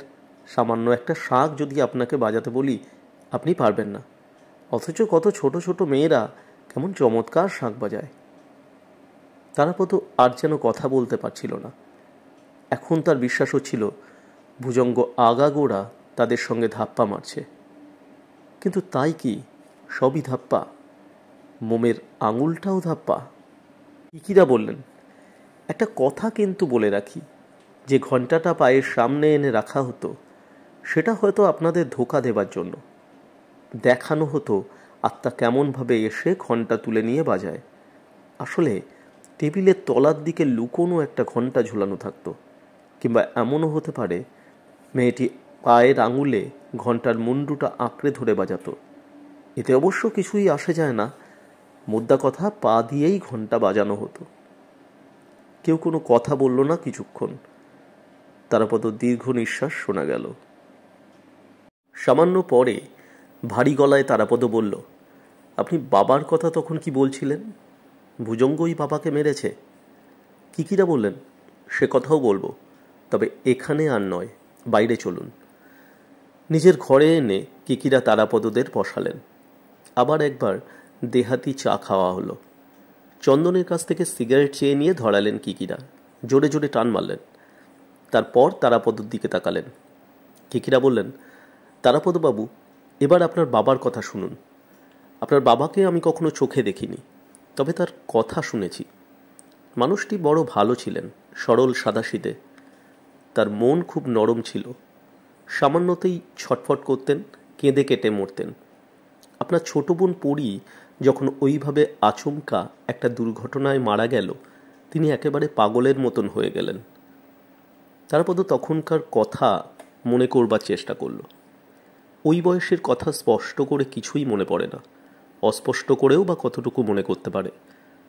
পরি মারা যাবার পর সমস্ত বাড়িটাই কেমন ফাঁকা ঠান্ডা হয়ে গিয়েছিল। বাবা, মা, সে নিজে, সকলেই যে যার মতন কেঁদে মরত। কিকিরা বললেন, মন একেবারেই ভেঙে গিয়েছিল আপনার বাবার। এই সময় মানুষ বড় দুর্বল হয়ে পড়ে, তার মতি নষ্ট হয়। আপনার বাবা সেই সময় পরলোক, আত্মা, এইসব ব্যাপার নিয়ে লেখা বইটই পড়তেন। নানা লোকের কাছে গল্প শুনতেন, লুকিয়ে লুকিয়ে প্ল্যানচেট করতে বসতেন। আপনার মা এসব একেবারেই পছন্দ করতেন না। যাই হোক, এই সময় একবার আপনাদের সাধু মামা কলকাতার বাড়িতে এলেন। আপনার বাবা তাকে ধরলেন। সাধু মামাও আপনার বাবার অবস্থা দেখে তাকে ভুজঙ্গভূষণের কাছে নিয়ে যেতে চাইলেন, লুকিয়ে। সেই যাওয়াই কাল হলো। তারাপদর বুকটা কেমন যেন করে উঠল। দুঃখে না রাগে বোঝা গেল না, উত্তেজনাতেও হতে পারে। কিকিরার দিকে সে তাকিয়ে থাকল। সাধু মামা বাড়ি ছেড়ে চলে যাওয়ার 2-3 দিন পর আপনার বাবা চুরি করে লুকিয়ে ভুজঙ্গভূষণের কাছে হাজির। ভুজঙ্গকে হাতে পায়ে ধরলেন, আমার মেয়েকে একবার দেখান। ভুজঙ্গ তো মেয়ে দেখালো না, কিন্তু মেয়ের আত্মাকে দেখালো, যেমন করে আপনাদের দেখিয়েছে। মেয়ের পুরো হাতের একটা মোমের ছাঁচও দেখালো। সেই ছাঁচ বুকে করে আগলে আপনার বাবা কলকাতায় ফিরে এলেন। কিন্তু আসবার পথেই তার মাথায় কি যে হলো, একেবারে অন্য মানুষ। কথাবার্তা বলতেন না, কাজে কর্মে যেতেন না, বোবা হয়ে থাকতেন, পাগলের মতন তাকাতেন। আপনার মা কিছুই জানলেন না। আপনার বাবার অসুখ করল, মাথার গোলমালের তরুণী হবে। অল্প কদিনের মধ্যে তিনি মারা গেলেন। সেই মোমের ছাঁচটার কি হলো আমি জানি না। হয় আপনার বাবা নিজেই নষ্ট করে ফেলেছিলেন, না হয় আপনার মা কিছু না জেনেই ফেলে দিয়েছিলেন। তারাপদর মুখ ফ্যাকাশে হয়ে গেল, বুক ধকধক করছিল। চন্দনও যেন বোবা হয়ে দাঁড়িয়ে থাকল। কিকিরাও অনেকক্ষণ কথা বললেন না। চন্দন হঠাৎ জিজ্ঞেস করল, মোমের ছাঁচ মানে হাতের ওই ছাঁচ তৈরি করা যায়? কিকিরা বললেন, যায়। পৃথিবীতে যেখানেই সিয়াঁসের আড্ডা বসে সেখানেই এটা চালু আছে।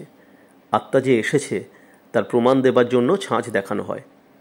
কেমন করে হয় সেটা আপনি এখানে আপনাদের দেখাতে পারবো না, কারণ খানিকটা মোম আমি এ জায়গায় জোগাড় করতে পারলেও রবারের একটা দস্তানা জোগাড় করতে পারবো না। তবে নিয়মটা বলে দিই, রবারের একটা দস্তানার মধ্যে জল ভরে দস্তানাটা ইচ্ছে মতন ফুলিয়ে নিতে হয়। তারপর সেটা ভালো প্যারাফিন বা মোমের মধ্যে ডুবিয়ে দিতে হয়। দস্তানার গায়ে মোম জমে গেলেই সেটা উঠিয়ে নিয়ে জলের পাত্রে ডুবিয়ে দিতে হয়। তারপর দস্তানার ভেতরে জল ফেলে দিলেই রবারের দস্তানা কুঁচকে যাবে, সেটা বেরিয়ে আসবে, ছাঁচটা ঠিক থাকবে। এইভাবে আঙুল করা যায়, হাতের মুঠো করা যায়। অনেক সময় এগুলো আগে থেকেই করা থাকে, সেয়াঁসের সময় লুকোনো জায়গা থেকে বার করে দেওয়া হয়। তারাপদ আর সহ্য করতে পারল না, রাগে ক্ষোভে সে কাঁপতে লাগলো। চিৎকার করে বলল, এ সমস্তই তাহলে ধোঁকাবাজি, ব্লাফ। সমস্তই। আমার বাবাকে ভুজঙ্গ ভাওতা দিয়েছিল, আর বেচারি বাবা সেই ধোঁকাবাজিতে বিশ্বাস করে পাগল হয়ে গেল। আমি তাই মনে করি। শুধু আমি কেন, আপনাদের সাধু মামা মানে সাধনদাও তা জানে, সে সাক্ষী। তারপর কেমন এক শব্দ করে কুটল, তারপর মুখ নিচু করে যেন মাথার চুল ছিঁড়তে লাগলো নিজেরই। সে কেঁদে ফেলেছিল। চন্দন চুপ, কিকিরাও চুপ। তারাপদকে সান্ত্বনা দিতেও পারছিলেন না। কিছু পরে চন্দন চাপা গলায় বলল, আপনি যা বললেন তা কি সবই সত্যি? কিকিরা বললেন, সমস্তই সত্যি।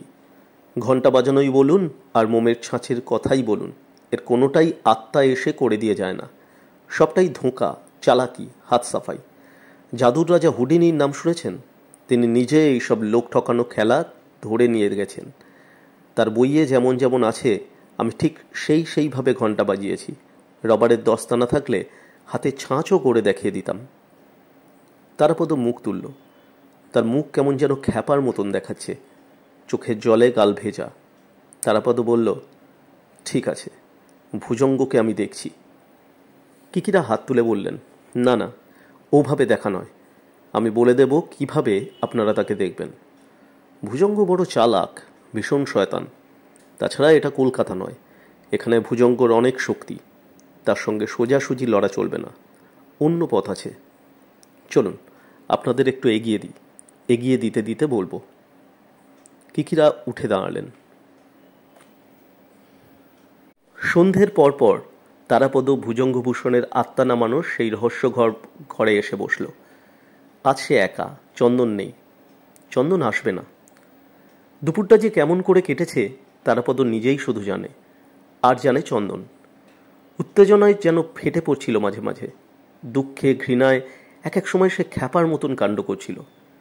চন্দন তাকে অনেক কষ্টে সামলেছে, বলেছে, ওরকম করিস না তারা। ভুজঙ্গর কোনো চালা যদি একবার বুঝতে পারে আমরা ভুজঙ্গ সিক্রেট জানতে পেরেছি, তাহলে তুইও গেলি, আমিও গেলাম। নিজেকে কন্ট্রোল কর, তোকে এখন অ্যাক্টিং করতে হবে, কিকিরা যেভাবে শিখিয়ে দিয়েছেন। চন্দন অনেক বুদ্ধিমান। তারাপদর ওই ছটফটে ভাবটাকে সে বুদ্ধি করে কাজে লাগালো। কম্বল মুড়ি দিয়ে বিছানায় শুয়ে থাকতে বলল বন্ধুকে। তারপর মৃত্যুঞ্জয়কে ডেকে পাঠালো। তারাপদকে বলল, ভুজঙ্গর সঙ্গে আরেকবার দেখা করতে চাস তুই, একলা। শেষবারের মতন তোর মা বাবার কাছে দুটো কথা জানতে চাস, বুঝলি? তারাপদ সবই বুঝল। ভুজঙ্গর ওই ঘরে বসে আজ তাকে সত্যি অনেক কিছু করতে হবে। কিকিরা বলে দিয়েছেন, বুঝিয়ে দিয়েছেন। মৃত্যুঞ্জয় এলো। চন্দনী কথা বলল বেশি। তারাপদ কেমন ভেঙে পড়েছে, কি ভীষণ কান্নাকাটি করছে, এসব বুঝিয়ে বলল আজ আর একবার সে ভুজঙ্গভূষণের সঙ্গে দেখা করতে চায়। তারাপদ প্রায় কিছুই বলল না, বড় বড় নিঃশ্বাস ফেলতে লাগলো। তার চোখ মুখ দেখে মৃত্যুঞ্জয় কি ভাবল কে জানে। ভুজঙ্গভূষণকে তারাপদর কথা বলতে গেল। খানিকটা পরেই আবার ফিরে এলো, বলল, হ্যাঁ, দেখা হবে। সেই দেখা করতেই তারাপদ এখন সন্ধেবেলায় ভুজঙ্গভূষণের রহস্যময় ঘরে এসে বসেছে, একলা। তারাপদ চুপচাপ বসেই থাকলো। আজ কদিন আসা যাওয়া করতে করতে এই ঘর তারাপদ চেনা হয়ে গেছে, অভ্যেসও হয়ে এসছে অনেকটা। আগের মতন অতটা গা ছমছম করে না। তবু এই ঘরের একটা ভৌতিক পরিবেশ রয়েছে, মন যেন অন্যরকম হয়ে যায়, বুকের মধ্যে শিরশিরে ভাব হয়। তারাপদ এপাশ ওপাশ তাকাতে লাগলো। এত অস্পষ্ট, প্রায় ঘুটঘুটে ঘরে কোনো কিছুই ভালো করে দেখা যায় না।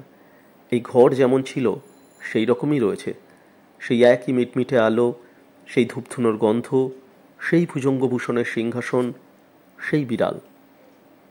ছোট টেবিলের ওপর বসানো কালো বিড়ালটাকে দেখল তারাপদ। এই বিড়াল তাদের খুব অবাক করেছিল, ভয়ও পাইয়ে দিয়েছিল। আজ তারাপদ কালো বিড়ালটাকে দেখল, তার ভয় হলো না। কেনই বা হবে? এটাও তো চালাকি, কিংবা মানুষকে বোকা বানিয়ে দেবার ফন্দি। চন্দন কিকিরাকে জিজ্ঞেস করেছিল কেমন করে বিড়ালটা ঘুরে যায়। কিকিরা হেসে হেসে বলেছিলেন, ঘড়ির কাঁটা যেভাবে ঘোরে, ঘড়িতে দুটো কাঁটা থাকে, ছোট কাঁটা আর বড় কাঁটা। যদি একটা থাকতো কি হতো? একটাই ঘুরত। খুব পুরনো আমলের বড় বড় দেওয়াল ঘড়ি কিংবা দেরাজের ওপর রাখা ঘড়ি দেখেছেন স্যার? এক একটা ঘড়ি থাকতো যার মধ্যে ঘন্টার কাঁটার ওপর ছোট্ট রঙিন পাখি বসানো থাকতো মেটালের। ঘন্টার সঙ্গে সঙ্গে সেটাও ঘুরত। এটাও সেই রকম। তফাতের মধ্যে কি জানেন? ঘড়ির যন্ত্রপাতিগুলো নিচে আছে আর ওপরে কাঁটার বদলে একটা ফুকো বেড়াল, পেপার পাল্পের কিংবা হালকা কিছুর। ঠিক যেভাবে গ্রামোফোনের রেকর্ড ঘোরে সেইভাবে বেড়ালটা ঘুরছে, তবে খুব ধীরে ধীরে, বোঝা যায় না। যদি একটা ওয়াল ক্লক মাটিতে শুইয়ে রাখেন চিৎ করে, তার কাঁটাও এইভাবে ঘুরবে। তারাপদ কালো বেড়ালটার দিক থেকে চোখ সরিয়ে নেবার আগেই স্তোত্রপাঠ শুরু হলো, যেমন রোজই হয় সেই রকম। দামি লাউড স্পিকারটা যে কোথায় বোঝা যায় না, কিন্তু বড় নিখুঁত। এই নিঃশব্দ ঘরে চমৎকার শোনায়, মন ধীরে ধীরে কেমন যেন হয়ে যায়। স্তোত্রপাঠ শেষ হবার সঙ্গে সঙ্গেই ঘরের সেই ক্ষীণ আলো নিভে গেল। নিভে গিয়ে ভুজঙ্গভূষণের বসবার দিকটায় লাল আলো জ্বলে উঠল। ভেলভেটের পর্দা সরিয়ে ভুজঙ্গভূষণ এলেন।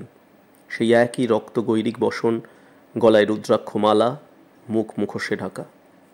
নিজের আসনে বসলেন ভুজঙ্গভূষণ, তার পায়ের দিকে একপাশে ঘণ্টা।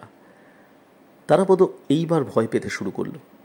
উত্তেজনা আর ভয়ে তার গলা শুকিয়ে আসছে। আজ যে কি হবে শেষ পর্যন্ত সে জানে না। হয়তো ভীষণ কোনো বিপদে পড়বে। তেমন কিছু ঘটলে বাঁচবে না মরবে কে বলতে পারবে। মনের এই ভাবটা কাটারবার জন্য প্রাণপণে তারাপদ বাবার কথা ভাবতে লাগলো। এই লোকটা, ওই ভুজঙ্গভূষণ তার সরল ভালো মানুষ সাদাসিধে স্বভাবের বাবাকে কি ভীষণ প্রবঞ্চনা করেছে। শুধু প্রবঞ্চনা নয়, সেই প্রবঞ্চনার দরুন তার বাবা বেচারি মিথ্যেকে সত্য বলে জেনেছে। বাবা বেচারির হয় মানসিক আঘাত লেগেছিল, না হয় বাবা মেয়ের কথা ভাবতে ভাবতে পাগলের মতন হয়ে পড়েছিল। তাতেই বাবার অসুখ, আর মাত্র কয়েকদিনের মধ্যেই মৃত্যু। এই সমস্তর জন্যে ওই ভুজঙ্গই দায়ী। বাবাকে ওই লোকটাই মেরেছে। তারাপদদের সংসার, তাদের জীবন, এত দুঃখ কষ্ট, মার অত কষ্ট সওয়া, সবই ওই শয়তানটার জন্যে। তারাপদ কেমন করে লোকটাকে ক্ষমা করবে? তারাপদকে চমকে দিয়ে ভুজঙ্গভূষণই কথা বললেন। তারাপদ, তুমি আজ আবার আমার সঙ্গে দেখা করতে চেয়েছো কেন? আমার শরীর ভালো নেই, ভাবছিলাম বিশ্রাম করব। প্রথমে কথা বলতে পারল না তারাপদ, গলা কাঠ হয়ে থাকলো। বারদুই গলা পরিষ্কার করে শেষে কাঁপা কাঁপা গলায় তারাপদ বলল, আপনার সঙ্গে আমার কটা কথা ছিল। বলো। একটু থেমে নিজেকে সামলে নিতে নিতে তারাপদ বলল, কাল সারা রাত আমি ঘুমোতে পারিনি, শুধু ভেবেছি। আজও সারাদিন ভেবেছি, আমার বন্ধুর সঙ্গে কথা বলেছি। বলে আবার একটু থামলো তারাপদ, তারপর গলায় যতটা সম্ভব আবেগ দিয়ে বলল, পিসেমশাই, আপনি রাগ করবেন না, আপনার কথা মতন আমি চলতে রাজি, কিন্তু আরেকবার, একটিবার মাত্র আমি মা বাবার কাছে তাদের আদেশ জানতে চাই। মনে কোনো খুঁত রাখতে চাই না। আপনি দয়া করে আজ একবার ওদের ডাকুন। আবার? ভুজঙ্গভূষণ বললেন, শুধু আজকের মতন। তারাপদ মিনতি জানালো, তোমার মনে কি এখনো সন্দেহ আছে তারাপদ? তোমার মা বাবার যা ইচ্ছে সে তো আগেই জেনেছ। আমার কোনো সন্দেহ নেই, তবু সব ছেড়ে ছুড়ে যখন আপনার এখানে চলে আসবো ভাবছি, তখন আসবার আগে আরেকবার মা বাবার আদেশ নিতে চাই। দুমুহূর্ত অপেক্ষা করে ভুজঙ্গভূষণ বললেন, বেশ, আজই তোমায় মনস্থির করতে হবে, আর সময় পাবে না। ভুজঙ্গভূষণ ঘণ্টা বাজালেন। মৃত্যুঞ্জয় এলো। কিছু যেন বললেন ভুজঙ্গভূষণ। তারাপদ কিছুই শুনতে পেল না, বুঝতেও পারল না। মৃত্যুঞ্জয় চলে গেল। ভুজঙ্গভূষণ বললেন, তোমার বন্ধু কবে ফিরবে? ফিরবে শিগগিরই।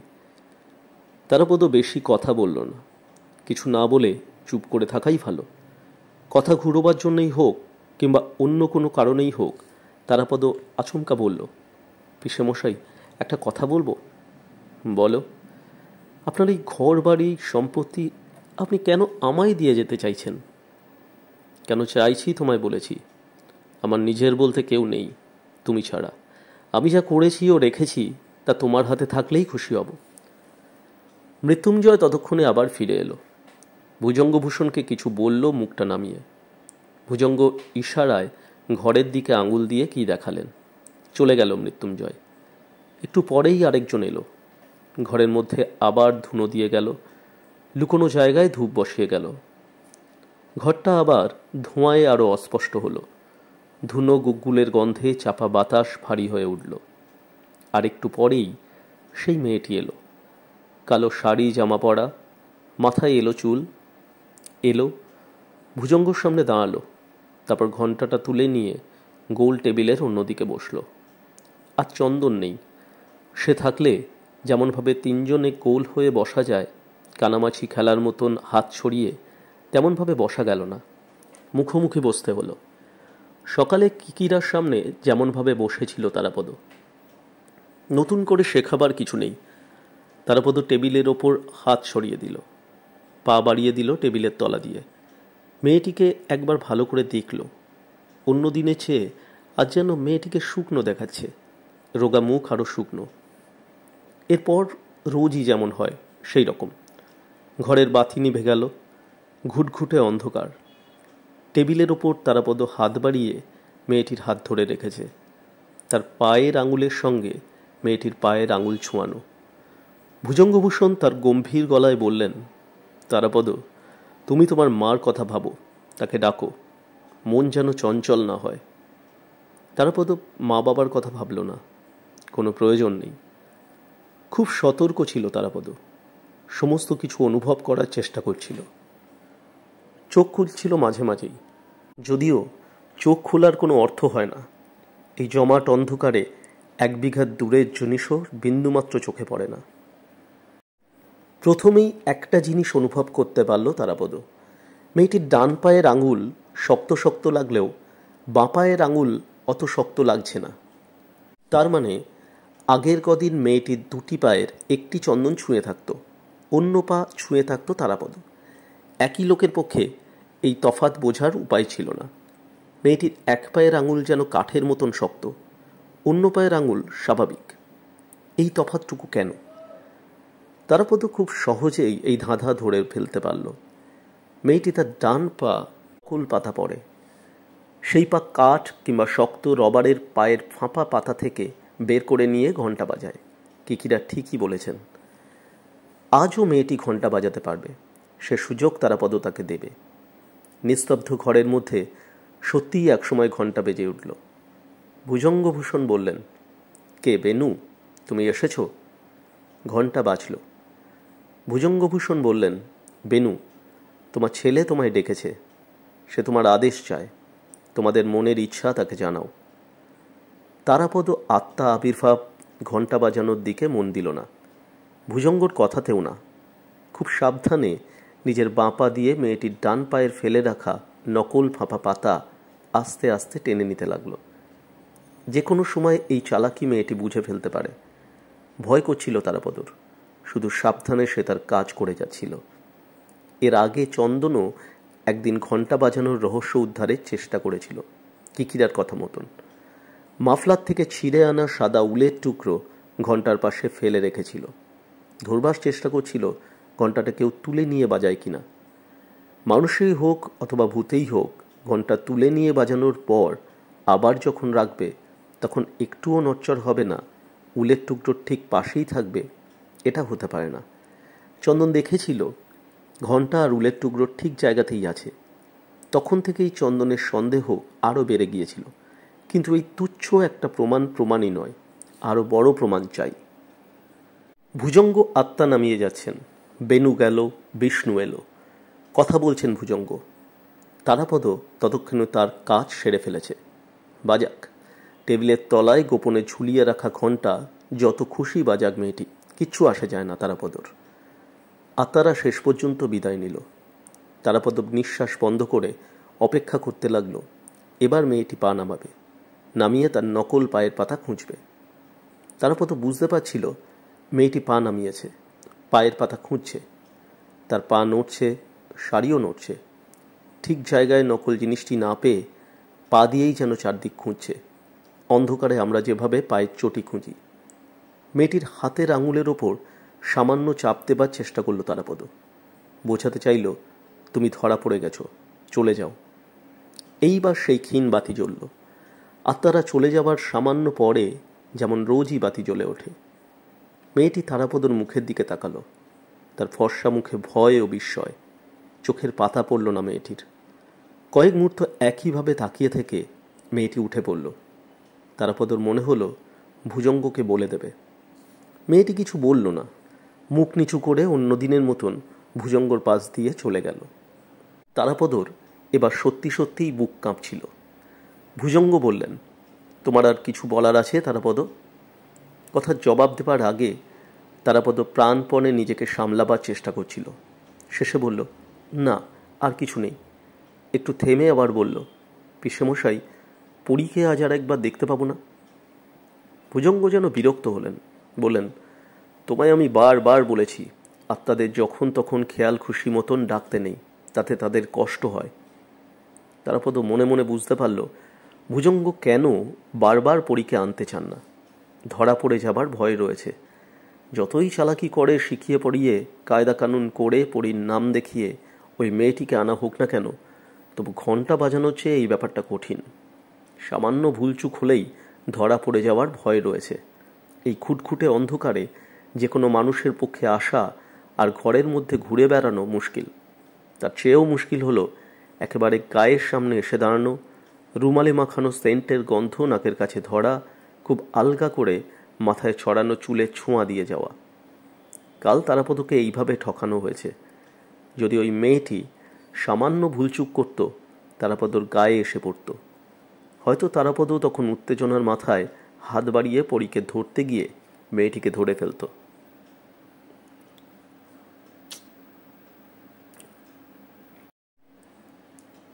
ভুজঙ্গ চতুর লোক, ঝুঁকি নিতে বারবার রাজি হবে না। কিন্তু তেমন একটা বড় ঝুঁকি কি ভুজঙ্গ নেয়? কিকিরা বলেছেন, এই সশরীরে আত্মা আসার ব্যাপারটা ব্ল্যাক ম্যাজিকের মতন। এখানে একটু অন্যরকম চালাকি করতে হয়। অন্ধকারে দেখা যাওয়ার একরকম দূরবীন আছে। যুদ্ধের সময় রাত্রে ঝোপঝাড়ের আড়াল থেকে শত্রুরা গুলি ছুটতে পারে ভেবে অন্ধকারে দেখার জন্য সৈনিকরা এই দূরবীন ব্যবহার করে। একে বলে স্নাইপার স্কোপ। পরিবেশে যখন মেয়েটি এসেছিল তখন তার হাতে ওই দূরবীন ছিল, ছোট ধরনের।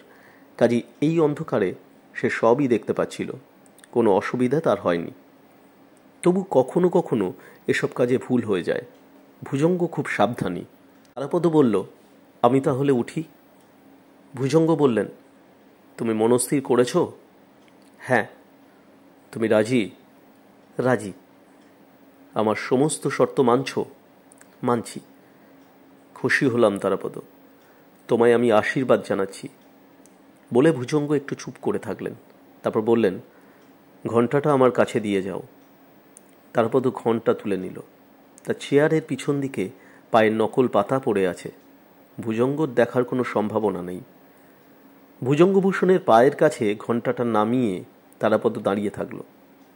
ভুজঙ্গভূষণ হাত নেড়ে ইশারায় তারাপদকে তার নিচের জায়গায় ফিরে যেতে বললেন। ফিরে এলো তারাপদ। ঘণ্টাটা বাজালেন ভুজঙ্গ। প্রায় সঙ্গে সঙ্গে বললেন, তারাপদ, আমাদের পালনীয় কিছু আচার আছে, নিয়ম পদ্ধতি রয়েছে। আজ তোমায় তার জন্য ব্যস্ত হতে হবে না। সকালে মৃত্যুঞ্জয় তোমাকে যেমন যেমন বলবে তুমি সেইভাবে কাজ করবে। আজ আর তোমায় আমি বসিয়ে রাখব না। কিন্তু একটা কথা মনে রেখো, আমার সমস্ত শর্ত মেনে কাজ করলে এই আসনের তুমি হবে একমাত্র উত্তরাধিকারী। যদি প্রবঞ্চনা করো, ছলনা করো, তবে তার শাস্তি কত ভয়ঙ্কর হবে তুমি জানো না। তারাপদকে কথা বলার কোনো সুযোগ না দিয়েই ভুজঙ্গ ঘণ্টা বাজাতে লাগলেন। আর সঙ্গে সঙ্গে ঘর অন্ধকার হয়ে গেল, নিকষ কালো অন্ধকার। সেই অন্ধকার যেন এবার পাতালের অন্ধকার বলে মনে হচ্ছিল। থমথম করছে সব, স্তব্ধ। আচমকা ভুজঙ্গভূষণের গলা শোনা গেল, বজ্রগম্ভীর, আমার সঙ্গে প্রবঞ্চনা করলে তোমার কি হবে তুমি জানো না। সামনে তাকাও, দেখো। ভুজঙ্গর কথা শেষ হবার আগেই ঘরের মাথার দিকে ক্ষীণ একটা আলো জ্বলে উঠল। তারাপদ মাথা তুলে আলোটা দেখবার চেষ্টা করে মুখ নামাতেই ভয়ে আতঙ্কে চিৎকার করে উঠল। ঘরের মাঝখানে একটা রক্তাক্ত মুন্ড ঝুলছে। শরীর হিম হয়ে গেল তারাপদর। মাথা ঘুরতে লাগলো, দুহাতে চোখ ঢাকল। সমস্ত ঘর কাঁপিয়ে অট্টহাস্য হেসে উঠলেন ভুজঙ্গ। সেই হাসি যেন ঘরের বাতাসে ঘূর্ণির মতন পাক খেতে লাগলো। অসহ্য, একেবারেই অসহ্য। চোখ ছেড়ে দিয়ে দুহাতে কান চেপে ধরল তারাপদ। আবার তাকালো, দেখল মুন্ড নয়, একটা মাথার খুলি, টকটকে লাল রঙতে যেন চোবানো। তার চোখের গর্ত, মুখের হা বিভৎস। মাথার খুলিটা ঘরের এক পাশ থেকে অন্য পাশ পর্যন্ত শূন্যে লাফাতে লাফাতে আসা যাওয়া করছিল। ভুজঙ্গভূষণ তখনও হাসছেন। তারাপদ টেবিলের ওপর মাথা থেকে বেহুশের মতো পড়ে থাকল। রাত অনেক হয়েছে, 12টা বাজতে চলল। তারাপদদের ঘর অন্ধকার, সমস্ত বাড়ি নিস্তব্ধ। বাইরে প্রচণ্ড শীত। চন্দন আর একটা সিগারেট শেষ করে নিচু গলায় বলল, আর দেরি করে লাভ নেই। চন্দনের বিছানার একপাশে কিকিরা সেই অলেস্টার পরে মাথায় টুপি এঁটে বসে আছেন, গলায় মাফলার। অন্ধকারে 3 জন বসে আছে, কেউ কাউকে দেখতেও পাচ্ছে না। তারাপদ তার বিছানায়, শীতের সব রকম সাজ তার পরনে। কিকিরা চাপা গলায় বললেন, আরও 15-20 মিনিট অপেক্ষা করা যাক। তারাপদ বলল, সাধু মামার দায়িত্ব আপনার। কিকিরা বললেন, সাধনদার দায়িত্ব আমি ঠিক লোককে দিয়েছি, আপনি স্যার নিশ্চিন্ত থাকুন। চন্দন বলল, আপনি আর আমাদের সম্মান করে আজ্ঞে আপনি করবেন না কিকিরা বাবু, বড় লজ্জা লাগে। কিকিরা একটু হাসলেন, তাহলে বলবো না। তারাপদ বলল, ওই মেয়েটির জন্য আমার বড় ভয় হচ্ছে। ভয়ে কিছু নেই, কিকিরা ফিসফিস করে বললেন, সাধনদা যদি বেঁচে থাকে ওই মেয়েটিও বেঁচে থাকবে। ও হলো সাধনদার ভাইঝি, ইন্দু। ছেলেবেলায় মা বাপ হারিয়ে অনাথ হয়ে পড়েছিল। সাধনদা ওকে নিজের কাছে নিয়ে এসেছিলেন অনাথ মেয়েকে মানুষ করবেন বলে। কিন্তু ও ভুজঙ্গ চোখে পড়ল। ভুজঙ্গ ওকে হাতে পেয়ে নিজের আত্মা নামানোর কাজে লাগাচ্ছিল। তারাপদ বুঝতে পারছিল মেয়েটি আজ তাকে বাঁচিয়েছে। মেয়েটি তার নকল পায়ের পাতা খোয়া যাবার কথা ভুজঙ্গকে বলে দিতে পারত। বলেনি কারণ মেয়েটি সাধু মামার কাছে সব শুনেছে। তারাপদ বসে থাকতে থাকতে হঠাৎ কেঁপে উঠল, কেমন শব্দ করল, বিড়বিড় করে কিছু বলল। চন্দন বলল, কি হলো তোর? তারাপদ বলল, মাঝে মাঝে সেই মরার মাথা খুলিটা আমার চোখে ভেসে উঠছে। হরিবল, এখনো বমি আসছে। কিকিরা বললেন, তোমার নার্ভ বড় দুর্বল তারাপদ। তুমি কখনো ম্যাজিকে মেয়েদের পেট কাটা, স্টেজের ওপর কঙ্কাল নেচে বেড়ানো দেখনি? আশ্চর্য, আমি তো তোমায় বললাম ওটা কিছু নয়। প্রথম দিন যেভাবে তোমরা রঙিন বল নাচতে দেখেছিলে, এটাও সেইভাবে নাচানো হয়েছে। সবই চালাকি। ওই খেলাটা হবার সময় মাথার ওপরে যে বাতিটা জ্বলে ওঠে সেটা ব্ল্যাক ল্যাম্প, আর যে বস্তুটা নাচে তার গায়ে লাগানো থাকে লুমিনাস পেন্ট। পাশের ঘর থেকে কেউ একজন ওটা নাচায়। কেমন করে নাচায় তাও বলছি। তোমরা ভালো করে কিছু লক্ষ্য করনি, করার মনও তোমাদের ছিল না। ওই ঘরের মাথায় কালো রং করা লম্বা তার ঝোলানো আছে, এক পাশ থেকে আরেক পাশ পর্যন্ত। সেই তারের সঙ্গে আবার কালো রং করা অন্য তারে রঙিন বলই বলো আর মাথার কুলিই বলো ঝোলানো আছে। পুলি জানো, কিংবা গোল গোল চাকা, চাকার গায়ে তার জড়িয়ে এই খেলা দেখানো হয়।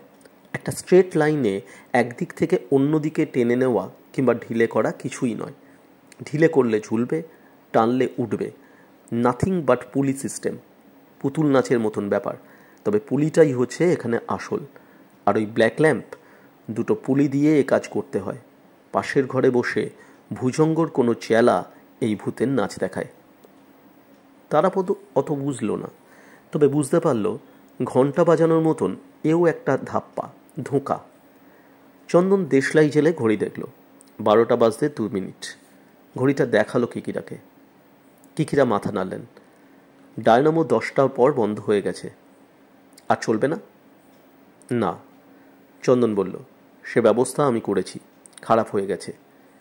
বেশ, তাহলে তারাপদও থাকবে আস্তা বলে, গাড়িতে ঘোড়া জোতা থাকবে, রামবিলাস থাকবে, সাধনদা, ইন্দু আর তারাপদ গাড়ি করে পালাবে। বলতে বলতে কিকিরা তার লুকোনো ছোট্ট টর্চটা বার করে নিয়ে জ্বালালেন একবার, নিভিয়ে দিলেন আবার। ফটক? তারাপদ জিজ্ঞেস করল। খোলা আছে। কিকিরা মুচকি হাসলেন। এই বাড়িতে যারা থাকে তারা সকলেই ভুজঙ্গ নয়, দায়ে পড়ে থাকে, ভয়ে। 2-4 জন ভালো লোকও আছেন যারা এই পাপের রাজ্য থেকে বেরিয়ে যেতে চায়। তারাপদ সাধনদার মতনই তারা একদিন এসে পড়েছিল, হয় কিছু পাবার আশায়, না হয় পেটের দায়ে। তারপর আর ফিরে যেতে পারেনি। মৃত্যু ছাড়া তাদের মুক্তি ছিল না। ওরাই আজ আমাদের সহায় সম্বল বন্ধু, নয়তো আমি কেমন করে এখানে এলাম বলো? তারাপদ কিছু বলল না। কিকিরা বিচিত্র মানুষ, এই লোকটির আসল পরিচয় আজও জানা গেল না। 12টা বাজতেই চন্দন উঠে দাঁড়ালো। কিকিরাও ধীরে সুস্থে উঠলেন, টর্চ চালালেন, বললেন, আমার পকেটে 2 বোতল পেট্রোল আছে। ভুজঙ্গ শয়তানের আত্মার ঘর তাতেই পুড়ে ছাই হয়ে যাবে। তুমি একটা কিছু নাও চন্দন। কিছু নেই? চন্দন পকেট থেকে পাতলা সরু ছুরিটা বার করল, বলল, আপনি চলুন। 3 জনেই দাঁড়ালো, পরস্পরের মুখের দিকে তাকালো। তারাপদ চন্দনকে বলল, তোরা আগুন লাগিয়েই পালিয়ে আসবি, আমরা বাইরে থাকব। কিকিরা বললেন, ভয় পেও না, আমরা আসব, তোমরা সাবধানে থেকো। ফটকের বাইরে সামান্য তফাত থেকে তারাপদ দেখল ভুজঙ্গভূষণের দোতলায় আগুন জ্বলে উঠেছে। শীতের বাতাসে দেখতে দেখতে দাউ দাউ করে আগুনটা যেন ছড়িয়ে যাচ্ছিল। দমকা হাওয়ায় আগুনের শিখা যেন ঝাপটা মারছে, আকাশের দিকে লগলগ করে উঠে যাচ্ছে, তারপর ধোঁয়া হয়ে শূন্যে মিলিয়ে যাচ্ছে। চারদিকে জমাট অন্ধকার আলো হয়ে উঠল। ভীত ত্রস্ত মানুষের কলরব, ধোঁয়ায় ভরে যাচ্ছে ভুজঙ্গভূষণের বাড়ির চারদিক। তারাপদ হঠাৎ কেমন আনন্দ অনুভব করল, প্রতিহিংসার আনন্দ, একজন শয়তানের সর্বনাশ হবার আনন্দ। তারপরই সে ব্যাকুল হয়ে উঠল, চন্দনের জন্যে, কিকিরার জন্যে। ওরা কোথায়? একটু পরেই চন্দনকে দেখতে পেল, বাগান দিয়ে প্রাণপণে ছুটে আসছে। কিকিরা, কিকিরা কোথায়? চন্দন ফটক পর্যন্ত পৌঁছে যাবার পর তারাপদ এক অদ্ভুত দৃশ্য দেখল। পরনে লাল গেরুয়ার বস্ত্র, গায়ে চাদর, গলায় রুদ্রাক্ষের মালা, মুখে ব্যান্ডেজ এক উন্মাদ ছুটে আসছে। হাতে তার খড়গ, চোখে বুঝি দেখতে পাচ্ছে না, তবু ছুটে আসছে। গায়ের চাদরে আগুন জ্বলছে, চাদরটা ফেলে দিল ও, নগ্ন গা। তারাপদ চিৎকার করে ডাকতে লাগলো, চাঁদু, চাঁদু, চাঁদু, আমরা এখানে। চন্দন মুহূর্তের জন্য দাঁড়ালো, দেখল, তারপর ছুটতে ছুটতে গাড়ির কাছে এসে দাঁড়ালো। চন্দন হাঁপাচ্ছিল। কিকিরা কোথায়? তারাপদ ব্যাকুল হয়ে জিজ্ঞেস করল। আমরা একসঙ্গে ঘরে আগুন দিই, তারপর আর তাকে দেখিনি। কোথায় যে ছুটে চলে গেলেন। তারাপদ বিহ্বল হয়ে পড়ল। এখন কি করা যাবে? সেই উন্মাদ ততক্ষণে ফাটকের কাছে এসে দাঁড়িয়েছে, হাতের খড়গ উঁচু হয়ে আছে, আগুনের আলোয় ভয়ঙ্কর দেখাচ্ছে। যে ভুজঙ্গ বুঝতে কষ্ট হয় না। তারাপদ বলল, ভুজঙ্গ আমাদের খুঁজছে, কি করব? কম্বল মুড়ি দিয়ে সাধুমামা ঘোড়ার গাড়ির মধ্যে বসেছিলেন। তার পাশে ইন্দু, কালো চাদরে সর্বাঙ্গ ঢাকা, সে থরথর করে কাঁপছিল। সাধুমামা বললেন, গাড়িটাকে আরও একটু আড়ালে নিয়ে যেতে বলি। গাড়ির কচুয়ানকে সাধুমামা কি যেন বললেন। কচুয়ান হাতের লাগাম টেনে ঘোড়ার গাড়িটাকে আরও আড়ালে সরিয়ে নিয়ে গেল। ভুজঙ্গর লোকেরা দু একজন প্রাণ বাঁচাতে বাগানে ছুটে বেরিয়ে এসেছে, কিন্তু কিকিরা কোথায়? সময় বয়ে যাচ্ছে, প্রতি মুহূর্ত যেন কত দীর্ঘ। তারাপদ অস্থির হয়ে পড়ছিল। চন্দন বুঝতে পারছিল না তার কি করার আছে। তারাপদ ব্যাকুল হয়ে বলল, সাধুমামা, আমরা কি করব? সাধুমামা বললেন, ভুজঙ্গর বাড়িতে বন্দুক আছে, মৃত্যুঞ্জয় বন্দুক চালাতে পারে, সেও যদি এসে পড়ে আমরা বিপদে পড়ব। কিন্তু কিকিরা? সাধুমামাও কিছু বলতে পারলেন না। ভুজঙ্গ যেন কিছু অনুমান করে আরও কয়েক পা এগিয়ে গেলেন। হঠাৎ চন্দন বলল, কিকিরা। কিকিরাকে বাগানের কাছে দেখা গেল, প্রাণপণে ছুটে আসার চেষ্টা করছেন, পারছেন না। বাগানের লোকগুলো চিৎকার করে উঠল। কিকিরার ওভারকোটটা গায়ে নেই, হাতে আগুন জ্বলছে কোটটায় দাউ দাউ করে। কিকিরা সেই কোটটাকেই আত্মরক্ষার অস্ত্র হিসেবে ব্যবহার করে লাঠি ঘোরানোর মতন চারপাশে ঘোরাচ্ছেন। ভুজঙ্গ কিন্তু দেখতে পেয়ে গিয়েছেন কিকিরাকে, ছুটে গেলেন মাথার ওপর খাঁড়া তুলে। তারাপদ ভয় চোখ বুজে ফেলল। চন্দন কেমন আর্তনাদ করে উঠল। আবার যখন চোখ খুলল তারাপদ, দেখল ভুজঙ্গর খাঁড়া কিকিরার মাথার উপর। কিকিরা কোটটা ঘোরাচ্ছেন, আগুনের হলকায় খাঁড়া ঝকঝক করে উঠল। ভুজঙ্গর খাঁড়া পড়ল, কিকিরার মাথাতেই পড়ার কথা, কিন্তু কেমন করে যেন সরে গেলেন কিকিরা, খাঁড়ার কোপ থেকে নিজেকে বাঁচালেন। ভুজঙ্গ ক্ষিপ্ত হয়ে আবার কিকিরার শরীর লক্ষ্য করে খাঁড়া তুললেন। তারাপদ বুঝতে পারছিল কিকিরার হাত দুর্বল। এতক্ষণ তিনি নিজেকে ভাগ্যের জোরে সামলেছেন, আর পারবেন না। চোখের সামনে মানুষটা মরবে। পারলেন না কিকিরা, জ্বলন্ত কোটটা খাঁড়ায় জড়িয়ে গেল। ভুজঙ্গ প্রাণপণে চেষ্টা করতে লাগলেন কোটটা ফেলে দেবার। কিকিরাও সেই ফাঁকে ছুটতে শুরু করেছেন। কচুয়ান রামবিলাস বলল, সামালকে বসুন বাবুরা, ঝান বাঁচান। বলতে বলতে রামবিলাস তার ঘোড়াকে হঠাৎ ঘুরিয়ে নিল ফটকের দিকে, তারপর চাবুক কষালো। আচমকা চাবুক খেয়ে ঘোড়া লাফ মেরে উঠল, তারপরেই সামনের দিকে ছুটল। কিকিরার কোটের আগুন ভুজঙ্গর কাপড়ে লেগে গিয়েছিল। তিনি এই অবস্থাতেই ছুটে আসছিলেন, হাতের খাঁড়া থেকে কোটটা মাটিতে পড়ে গেছে।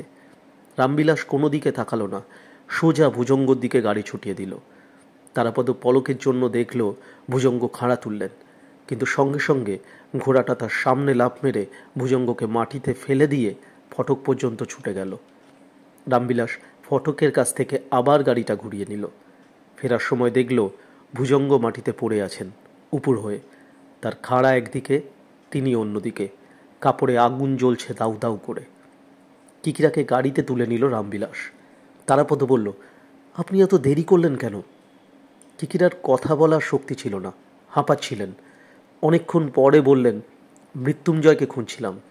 ভুজঙ্গর ঘরের সিন্দুক খুলে সে পাগলের মতন টাকা পয়সা সোনাদানা হাতড়াচ্ছিল। তাকে ঘরের মধ্যেই বন্ধ করে রেখে এলাম। জানলা দিয়ে লাফানো ছাড়া তার আর উপায় নেই। ভুজঙ্গর বাড়ি ছেড়ে গাড়িটা অনেক দূর চলে এলো। এখনো দূরে তাকালে আকাশের একটা দিক লাল দেখায়। অথচ আশেপাশে মাঠ আর ঝোপঝাড়ে অন্ধকার ঘন হয়ে আছে। শীতের বাতাস বইছে সনসন করে, ঘোড়ার গাড়ি চাকার শব্দ আর খুঁড়ের আওয়াজ উঠছে খট খট। সাধু মামা বসে থাকতে থাকতে কেঁদে উঠলেন। কিকিরা প্রথমে কিছু বললেন না, পরে বললেন, সাধনদা, তুমি কাঁদছো কেন? আজ এতকাল পরে তোমার মুক্তি হলো। ফুপিয়ে ফুপিয়ে সাধু মামা কেঁদে উঠলেন। কাঁদতে কাঁদতেই বললেন, আমার পাপের প্রায়শ্চিত্ত হলো। তারাপদর বাবাকে আমিই এনেছিলাম। কিকিরা বললেন, তারাপদকেও তুমি এনেছো? ভুজঙ্গকে শেষ করবে বলে তুমি ধীরে ধীরে ধৈর্য কতকাল ধরে জাল ছড়িয়েছ সাধনদা। সেই জালে একে একে সবাই জড়িয়ে পড়েছে।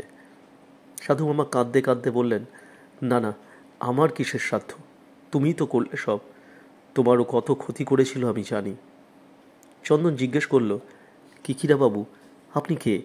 আপনার সত্যিকারের পরিচয়টা জানতে পারি? কিকিরা তার আগুনে ঝলসানো হাত সামলাচ্ছিলেন মনের জোরে। যন্ত্রণায় শব্দও করছিলেন মাঝে মাঝে। বললেন, আমি সাধনদার বন্ধু, কিঙ্করও বলতে পারো। সাধনদা আমায় কলকাতায় খবর দিয়েছিল তোমরা শঙ্করপুরে আসছো বলে। একটু থেমে কিকিরা আবার বললেন, সলিসিটার মৃণাল দত্তর বাড়িতে যে বুড়ো মতন লোকটিকে তোমরা দেখেছ, সে আমাদের লোক। আমরা তাকে মধুপুর থেকেই সলিসিটার দত্তর বাড়িতে ঢুকিয়ে দিয়েছিলাম কাজে লাগাবো বলে। তারাপদ চুপ করেছিল। খানিক পরে বলল, আপনি সত্যি সত্যি কে আমরা জানি না, কিন্তু আপনার দয়াতেই আমরা বাঁচলাম। কিকিরা বললেন, অত শত জানি না বাবা, তবে এটুকু জানি, তুমি যদি একবার ভুজঙ্গর ফাঁদে পা দিতে, তুমিও ভুজঙ্গ হয়ে যেতে। পাপের পথ, লোভের পথ মানুষ যদি একবার ধরে, সে আর সহজে ছেড়ে আসতে পারে না। 1.5-2 লক্ষ টাকার সম্পত্তির লোভ থেকে তুমি বেঁচেছ। তারাপদ মনে মনে বলল, হ্যাঁ, সে বেঁচেছে, বেঁচে গিয়েছে।